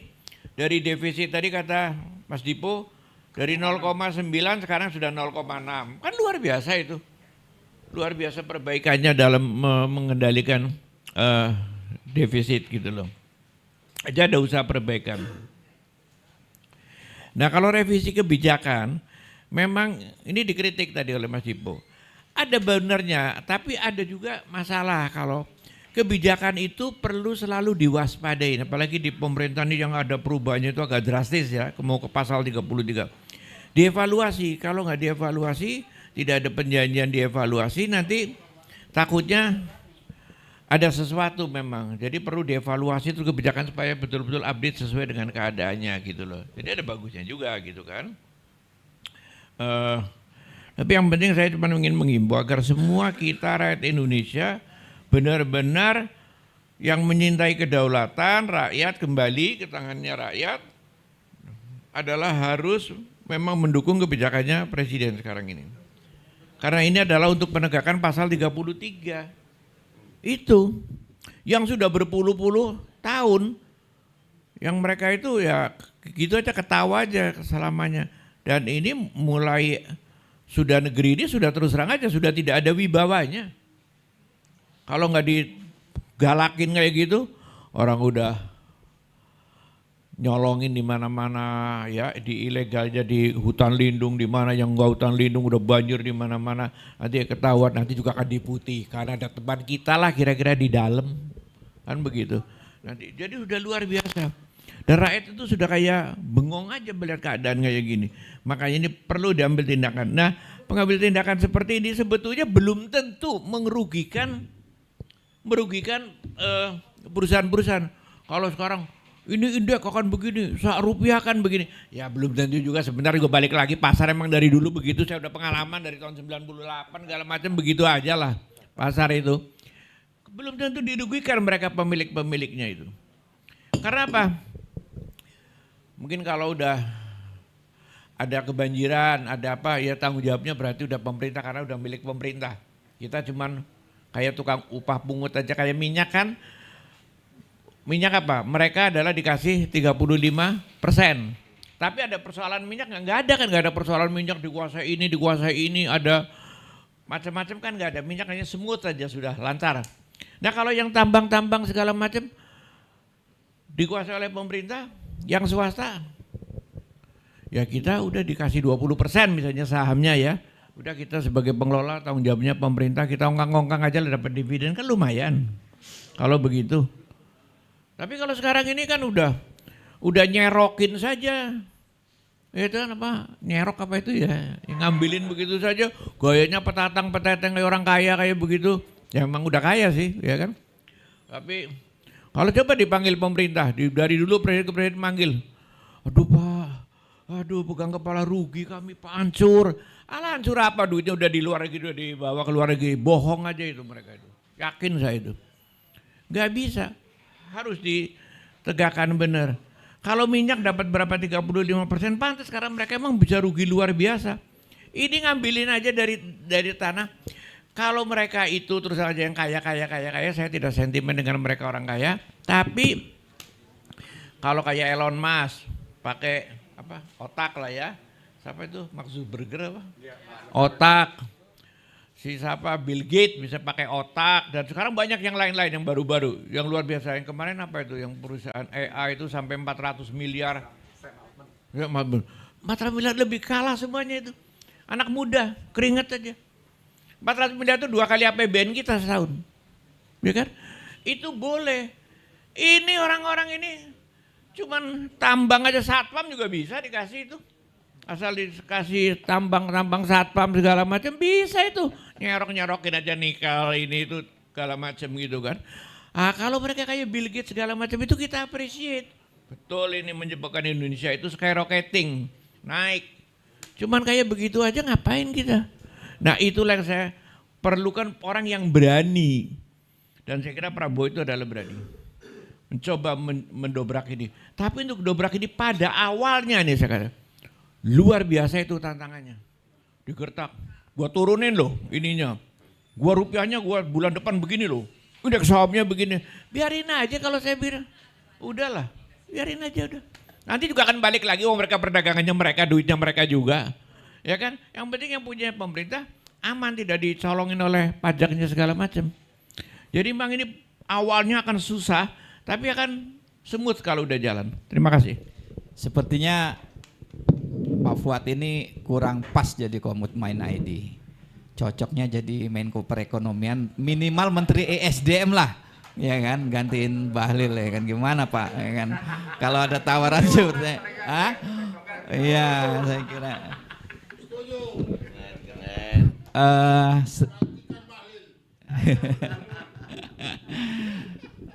Jangan Pak Bahlil lagi di tanah suci, ya kan, doanya juga manjur. Kalah Pak Fuad doanya di sini, ya kan, doa di sana itu 100.000 kali, ya kan. Bung Mardani,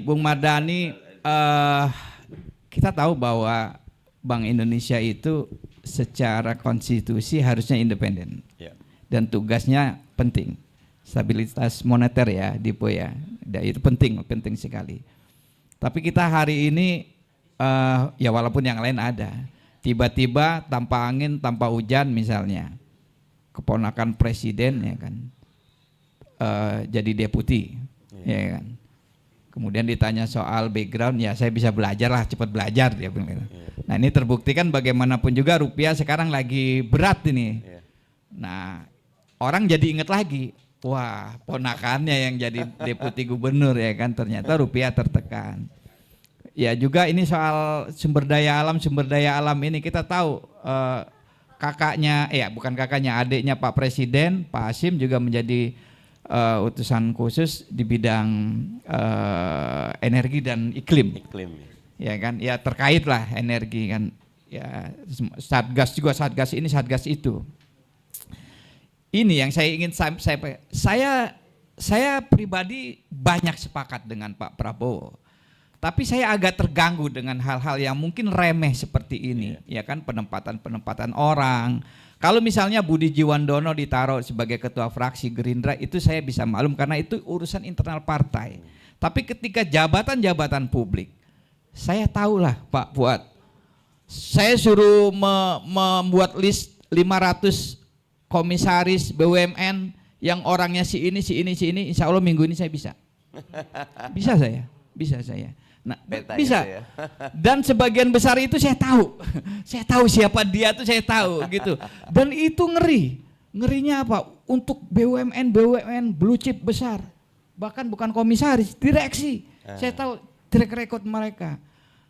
Nah, bagaimana? Jadi kita sudah mengawang-awang nih tujuan Pak Prabowo begini hebat-hebat. Tapi lagi-lagi the devil is in detail. Jadi celakanya itu di detail. Silakan Bung Mardhani. Ini anak Pak Fuad yang jawab ini. Oke, yang pertama tentu saya setuju bahwa merit system harus ditegakkan. Tadi saya katakan kami percaya Pak Prabowo punya niat yang baik. Berkali-kali selalu orientasinya ke rakyat, kebijakannya pro rakyat, bahkan pasang badan untuk rakyat. Tetapi kritik publik juga benar ketika ada isu-isu keluarga presiden masuk ke ruang publik.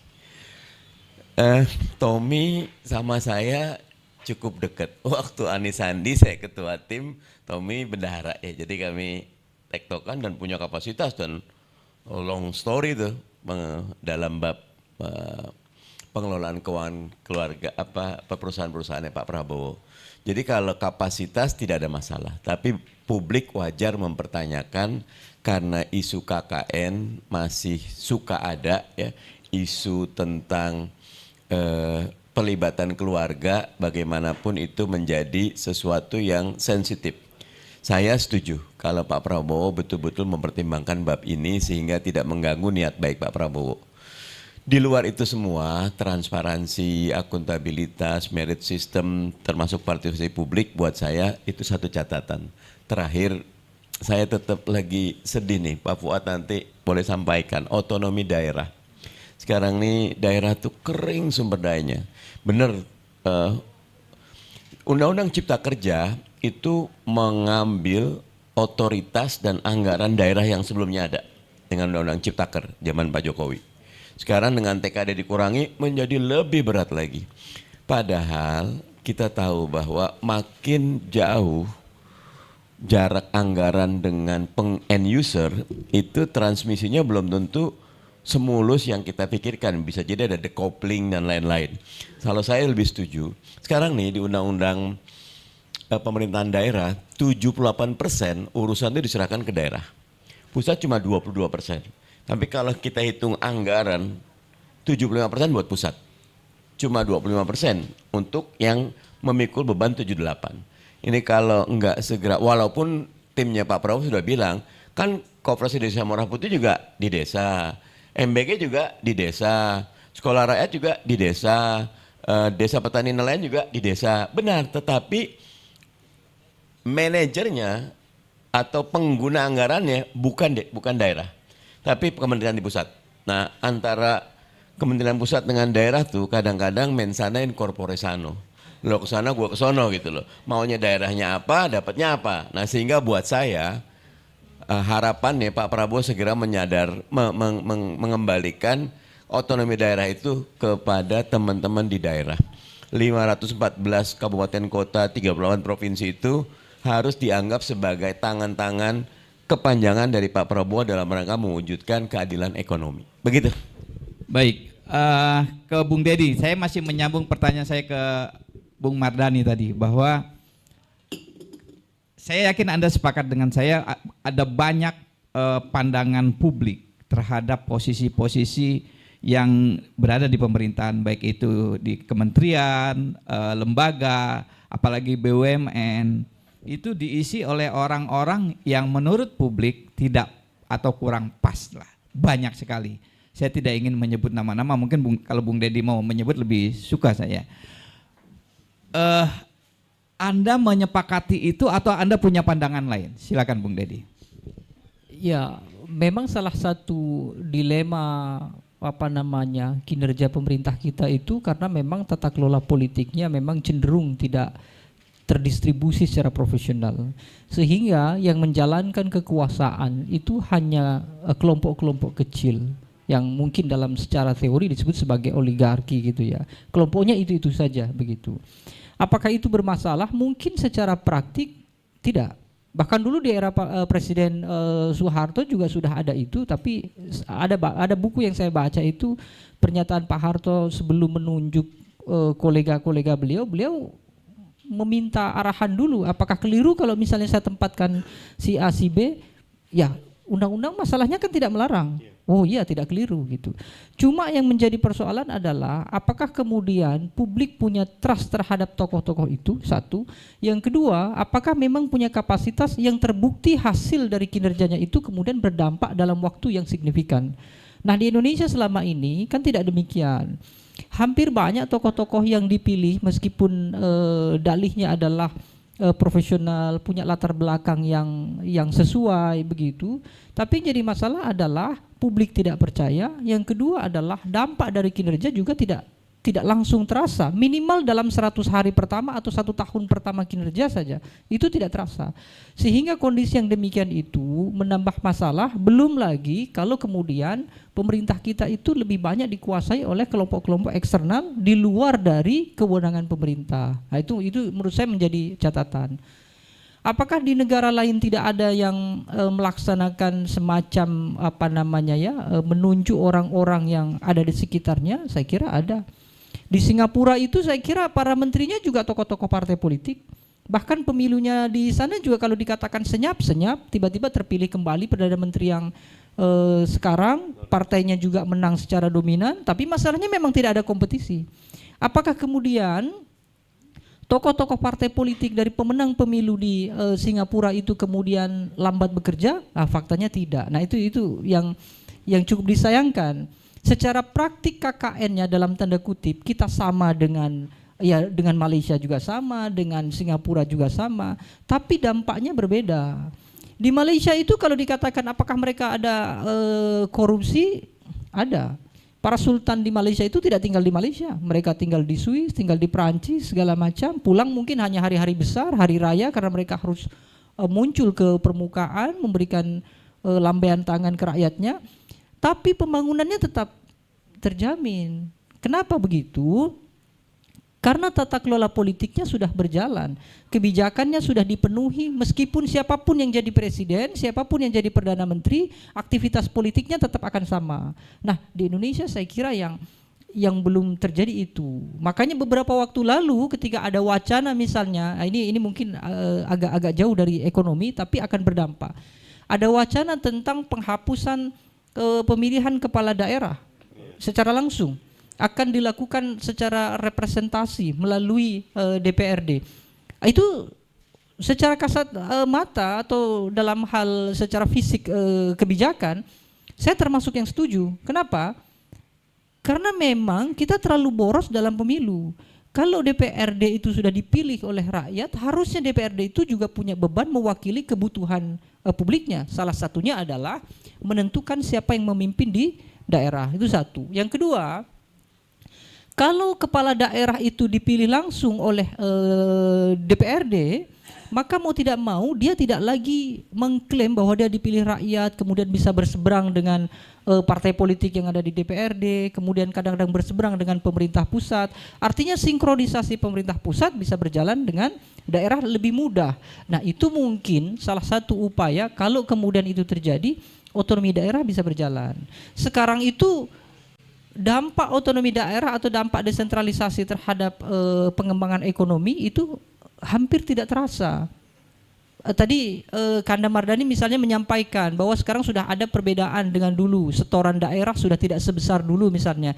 Tapi faktanya di lapangan tidak begitu. Masih banyak daerah-daerah di Indonesia yang kondisi ekonominya itu masih berpangku tangan dengan intervensi dari pusat. Tapi sebaliknya, daerah-daerah yang kondisi ekonominya surplus, kondisi ekonominya sangat produktif sekali, itu merasa mereka, loh kok saya jadi ikut menghidupi ekonominya daerah lain. Kenapa? Karena yang kembali ke daerah saya sedikit, sementara produksi ekonomi saya tinggi, setoran saya ke nasional besar, tapi karena ada sistem pemerataan, sudah daerah maju di Indonesia ya, daerah maju secara ekonomi, dia akan sulit untuk lebih maju secara signifikan karena harus dibebani dengan membantu daerah yang tidak maju, sementara daerah yang maju juga akan tetap stagnan di situ. Makanya yang diperlukan sebetulnya adalah soal kolektivitas, Ayahanda. Contoh di tingkatan pusat saja misalnya, kalau ada investor yang masuk ke Indonesia, itu mereka tidak cukup hanya bertemu dengan Kementerian Investasi, mereka harus diskusi dulu dengan Kementerian Industri, bahkan harus diskusi dulu dengan Kementerian Perdagangan. Apakah ada masalah? Sangat bermasalah. Kenapa? Begitu Menteri Perdagangannya berbeda partai politik dengan Menteri Industri, belum mereka satu suara, investor 3 bulan, 4 bulan berada di Indonesia, belum mendapatkan hasil. Sementara investor datang ke Vietnam, datang ke Thailand, datang ke Malaysia, 1-3 hari urusan selesai. Nah itu juga saya kira menjadi persoalan yang menghambat ekonomi kita. Kenapa kita tidak mudah tumbuh? Bahkan mungkin ya, tadi saya lupa yang menyampaikan, kita 40 tahun stagnan dari 1996. Itu jangan-jangan karena memang faktor kolektivitas politiknya yang kurang, yang berdampak pada aktivitas birokrasi yang menghambat. Nah mudah-mudahan sekarang Presiden Prabowo harapannya beliau betul-betul bisa lebih mandiri dalam menentukan gitu kan, itu harapannya. Tapi begitu melihat struktur kabinet termasuk susunan orang-orangnya yang masuk ke sana, ya saya kira optimisme itu kemudian luruh gitu. Sama seperti pidato yang salah ucap kemarin kan bikin optimisme guru yang tiba-tiba gagal gitu kan. Ya meskipun itu salah ucap, tapi kan sudah harapan sudah terlanjur tinggi kira-kira. Ternyata hakim ya. Iya. Ini penting ini. Jadi Dedi rupanya juga sepakat bahwa ternyata banyak figur-figur yang jauh dari ekspektasi kita semua sebetulnya. Ya mohon yang gini-gini Pak Fuad sebagai orang dekat Pak Prabowo, ya kita jangan dianggap memuji Pak Prabowo lah. Kita bicara seperti ini bagian dari kecintaan kita kepada beliau. Orang seperti saya kan masuk penjara karena belain beliau dulu kan gitu. Nah tapi begini, menyambung dari pernyataan Dedi tadi Pak Fuad, ini juga saya agak sedih sebetulnya, agak miris ya kan. Penempatan orang-orang ini menurut saya luar biasa. Bahkan nih yang terakhir ini yang sedang rame dan harus segera dilakukan tindakan, ini agak terjadi pembiaran. Ada seorang jenderal mantan tim Mawar yang dulu menculik aktivis 98. Kita pahamlah bagaimana kedekatan yang kemudian sempat di Pejaten, sekarang ditempatkan sebagai dirjen di Kementerian Pak Fuad dulu. Ya kan? Tiba-tiba menjadi pagar makan tanaman. Kalau saya jadi presiden Pak, itu nggak pakai ngomong Pak. Begitu ada info itu, saya pecat Pak. Saya pecat itu, Dirjen Bea Cukai itu. Karena walaupun statusnya kita harus presumption of innocence ya, berasumsi bahwa seseorang itu tidak bersalah. Tapi itu sudah menjadi fakta persidangan. Bahwa ada kode-kode amplop dikasih kode 1, 2, 3 ya kan. Ya kita pahamlah sebagai wartawan kode-kode itu maksudnya apa. Dan sudah ada pertemuan fix antara Dirjen Bea Cukai dengan para terdakwa impor penyelundup di Hotel Borobudur. Tapi saya menilai lambat. Pak Prabowo hanya menyuruh Menteri Keuangan itu kalau nggak bisa dia diganti gitu. Kalau menurut saya panggil langsung pecat. Bagaimana Pak? Silakan Pak. Saya rasa udah ditugaskan tuh Pak Prabowo udah bilang sama Menteri Keuangan itu supaya dipecat atau ditindak begitu ya. Dan saya kira itu soal waktu, kadang-kadang di pemerintah memang ada prosedur yang harus diikutin untuk ini nanti penggantinya. Kan kalau dilepaskan mesti harus siapkan penggantinya dulu. Jadi tapi intinya perut saya pasti dilepas. Menunggu siapin penggantinya siapa. Tapi Pak Fuad sepakat bahwa banyak figur-figur di kita yang memang kurang pas begitu Pak. Bukan hanya soal Dirjen Bea Cukai, ini tadi hanya contoh kecil bahwa tadi Dedi juga menyampaikan bahwa ada si ini yang kurang pas. Bahkan mungkin kalau kita terus terang Kementerian SDM itu menurut saya sangat dipimpin oleh seorang ketua partai politik itu menurut saya ya walaupun kita adalah saat ini pemerintahan kita mau tidak mau harus berkoalisi tapi itu risikonya terlalu besar menurut. Gimana? Oke, Bung Mardhani gimana? Bagaimanapun itu hak prerogatifnya presiden dan warga serta pengamat publik berhak untuk memberikan penilaian. Rocky Gerung udah ngasih penilaian yang kadang-kadang tajam sekali, tapi di bab ini saya setuju bahwa rakyat menjadi mata dan telinga dari presiden untuk menilai kinerja dari para pembantunya, gitu. Baik teman-teman, sebelum kita ke floor tanya jawab, wah ini udah mau revolusi aja, ya kan? Oke, kita buka floor karena waktu sudah menunjukkan 3:30 kalau tidak salah. Itu kita buka pertanyaan. Saya harap pertanyaannya singkat dan ditujukan kepada siapa? Ada yang wartawan? Oh, ya, boleh. Nanti boleh juga doorstop, nanti wartawan boleh doorstop. Silakan. Ya. Tanya ke Pak Fuad aja semua. Bismillahirrahmanirrahim. Assalamualaikum warahmatullahi wabarakatuh. Waalaikumsalam. Saya mengutip salah satu anunya, ketika kita menempatkan seseorang bukan pada bidangnya, maka tunggulah kehancuran suatu negara. Itu satu poinnya. Nah sekarang Pak Prabowo terlalu banyak orang-orang yang tidak kompeten di bidangnya. Misalnya Raja Juli, itu kan sarjana agama. Dia menangani masalah hutan. Bagaimana tidak gelondongan-gelondongan hutan itu, karena dia memang bukan bidangnya. Kemudian MBG itu background pendidikannya tentang rayap. Nah, gimana tidak dikorupsi semua itu karena dia ahli rayap. Ya kan seperti itu logikanya. Kemudian terlalu banyak, jadi banyak hal yang Pak Prabowo tempatkan orang-orang yang tidak kompeten di bidangnya. Kemudian saya analogikan kondisi negara kita ini sekarang, kita berada di satu angkot yang sopirnya itu ketika ada jurang di depannya dia bilang aman. Padahal ada jurang di depannya. Pak Prabowo ketika nilai dolar sudah 16.000 rupiah, dia mengatakan bahwasanya ya kamu kan orang desa kan tidak pakai dolar, kenapa mau, dia tidak paham nggak? Jadi bagaimana kita mau keluar dari kondisi ini sedangkan kepala negara kita tidak paham tentang seperti apa nilai tukar rupiah itu. Memang tidak pakai dolar, siapa yang pakai dolar? Pakai daun juga, iya kan? Kemudian dia tidak paham bahwasanya ketika pupuk itu diimpor sehingga nilai dolar naik, otomatis itu kan semua naik dan masyarakat semua yang kena.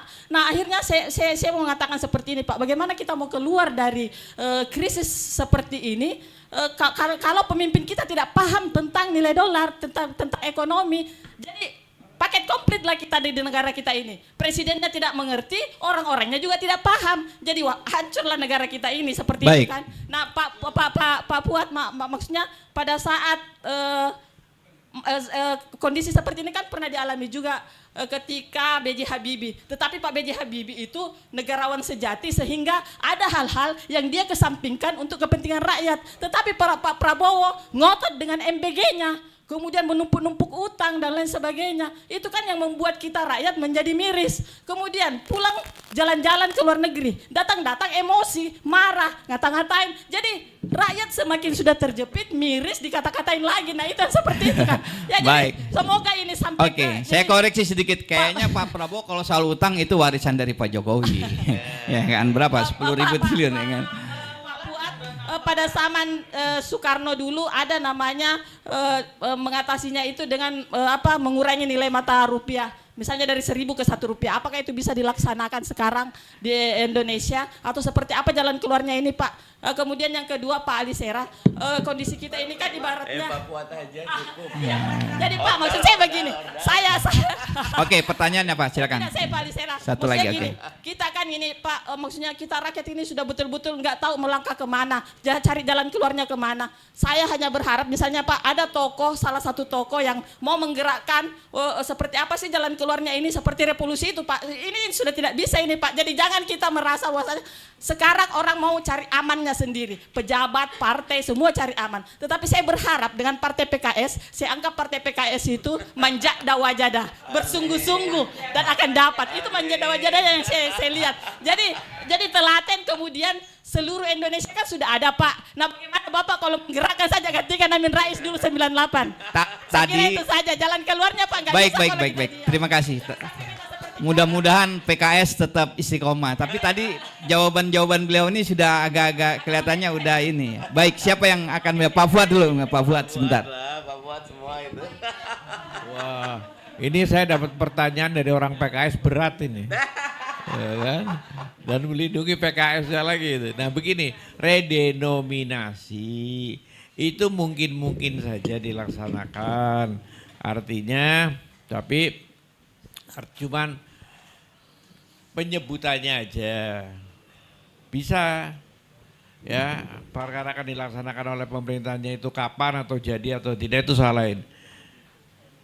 Jadi setiap 1.000 dianggap seperak gitu. Ya uangnya juga nggak usah bikin kepanikan kepada rakyat, tetap saja sekarang dikeluarin, misalnya nyetak uang baru gitu ya, yang 10.000 tulis 10, uang baru UB, kalau perlu kasih kode kecil UB lah, rakyat juga nggak dikasih sebentar juga ngerti semuanya rakyat gitu kan, karena di masyarakat itu sudah terjadi. Kalau coba ke restoran, biasanya kopi 25, tapi biasanya K ya kan, gitu. Ini udah ganti segitu. Itu ya? Iya. Dan itu orang Indonesia nggak bisa salah kalau soal uang, paham. Gitu. Terus kalau mesti udah begitu. Dan kalau di pasar pun orang mesti nyebut berapa nih Bu? Misalnya 12 gitu namanya gitu ibu-ibu yang makanya 120. Kalau yang dimaksud itu adalah apa? Dia ngerti 12.000, itu nggak usah diterangin. 12 itu berapa? Kalau saya ke pasar mungkin saya tanya, tapi orang-orang yang udah berinteraksi, dia 12 ngerti yang ini 12.000, yang ini 12 120. Itu otomatis sudah pada jalan sendiri gitu kan, ngerti.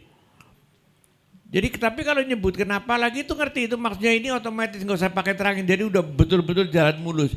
Jadi kalau uang lamanya ya biarin. Masih 10.000 uang yang baru tulisin gitu. Itu kan nanti lama-lama jadi kurs Indonesia berapa? Oh $1 17 perak, 17 rupiah saja gitu kan. Nah itu memang lebih make sense gitu loh kan. Meskipun orang yang suka bercanda bilang biar Indonesia pada jago-jago matematik katanya, gede-gede angkanya gitu. Itu kan gak logis lah ya. Jadi dikecilin begitu umum saja. Dan itu kan dulu tahun 66 saya kira ya kan. Juga begitu. 66 saya nggak tahu itu. Saya waktu itu terima duit 4 juta. Wah lagi senang-senangnya tiba-tiba jadi 4.000. Wah terus saya ke bank ngantri. Betul itu tahun 66 saya ngantri ke bank. Bawa duitnya 4 juta itu ngantri ke bank dapat 4.000 perak gitu. Tapi jadi kecil dari penyebutan kita dengan negara lain, dengan negara apa lebih make sense lah. Nggak serupiah 17.000 ya insya Allah. Tempo hari sebetulnya kayaknya ya, udah mau dilaksanakan kayak nggak jadi maju mundur aja gitu. Mungkin lihat situasi sampai aman dulu. Makasih. Tapi soal ini saya kemarin jadi agak sedikit masalah Pak Fuad. Saya kemarin mau kurban, saya beli kambing. Berapa Pak? 7.000, saya kasih uang 7.000 deh. Bukan 7.000 Pak, 7 juta maksudnya kan. Saya kasih aja uang 7.000 ya kan Pak Fuad. Ada lagi pertanyaan? Kalau tidak ada, saya ingin pandangan akhir dari masing-masing narasumber sebagai closing statement sebelum nanti kita tutup ya. Nanti setelah itu silakan teman-teman wartawan kalau mau doorstop, silakan Bang Dipo dulu. Terima kasih Bang. Mungkin saya singkat aja. Saya rasa tadi sebenarnya pertanyaan bagus banget loh yang tadi. Tetapi kalau saya rasa ada betulnya. Kalau saya melihatnya begini. Jadi mungkin itu dia, ada 3 layer. 1 di atas visi, 2 strategi, lalu 3 personal. Terkadang visinya benar, ya kan? Karena wajar lah presiden mungkin sedikit abstrak, sedikit ide, sedikit, itu wajar, ya kan?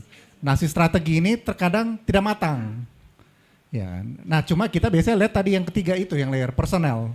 Apakah orangnya betul atau tidak? Dan saya setuju sekali, memang kita perlu lebih banyak orang yang sesuai bidangnya masing-masing. Gimana kita mau keluar dari masalah ekonomi? Kalau kayak Menko Perekonomian aja bukan orang, backgroundnya bukan ekonomi, gitu. Dia tuh orang bisnis, gitu. Saya rasa sangat sulit ya. Dan kalau ekonomi kan sederhana aja ya. Jadi ada Menko Perekonomian, ada Kemenq, ada Bank Indonesia, ada Bappenas, ada ESDM, ada ini. Banyak sekali yang tidak sesuai dengan jabatannya. Kalau saya sih untuk ekonomi, saya rasa penting sekali diisi oleh orang bermutu. Kalau Pak Purbaya terlepas setuju nggak setuju, ya kan, paling nggak dia backgroundnya benar, ya kan. Kalau yang lain memang sedikit perlu dipertanyakan. Mungkin itu aja dari saya. Terima kasih. Closing statement dari Dedi. Ya, Indonesia itu sebetulnya dari sisi modal, entah itu sumber daya alam maupun sumber daya manusia, kita harusnya mumpuni, bahkan dibandingkan dengan negara-negara lain begitu ya, sangat-sangat mumpuni. Yang kurang dari kita adalah soal integritas pengelolanya, kemudian soal proporsional dari kapasitas masing-masing. Artinya masing-masing itu pemerintahnya kalau bisa proporsional, lalu rakyatnya juga proporsional, itu saya kira akan sangat maju sekali. Nah, kita seringkali dua hal itu sering bertabrakan. Pemerintah tidak proporsional dalam bekerja, rakyatnya pun mohon maaf, kadang-kadang juga kita juga tidak proporsional dalam menjadi rakyat. Nah, itu yang perlu dijadikan sebagai apa namanya ya, cerminan begitu ya. Kalau dukungan publiknya bagus, kerja pemerintahnya memang layak didukung, saya kira kita akan menjadi negara yang sangat maju. Ya, ini emak-emak militan keren emang, analisanya luar biasa dan terus dipertahankan.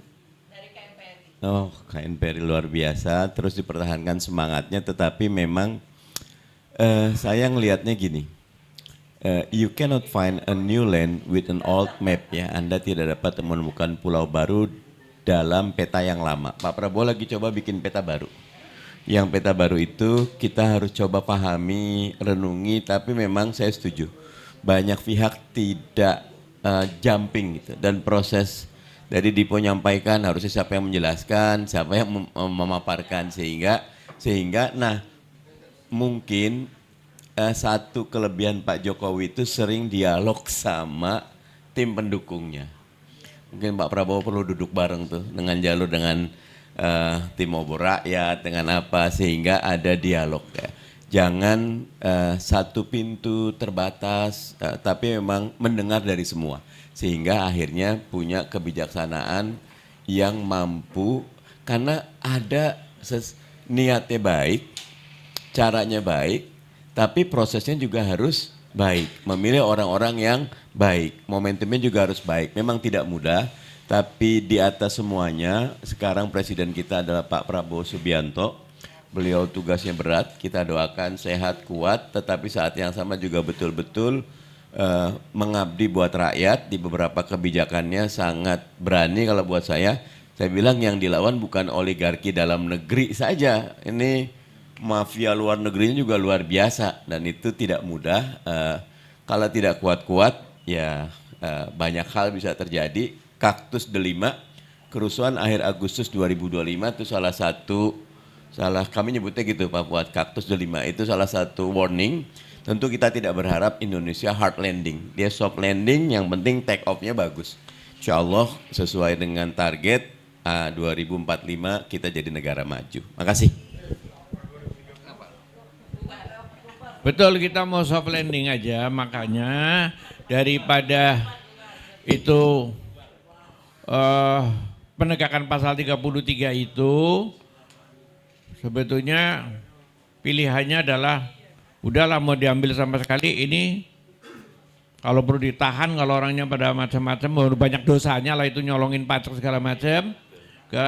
Tapi ini rakyat sudah menderita terus, ketidakadilan luar biasa, tapi presiden mengambil jalan yang soft, lunak.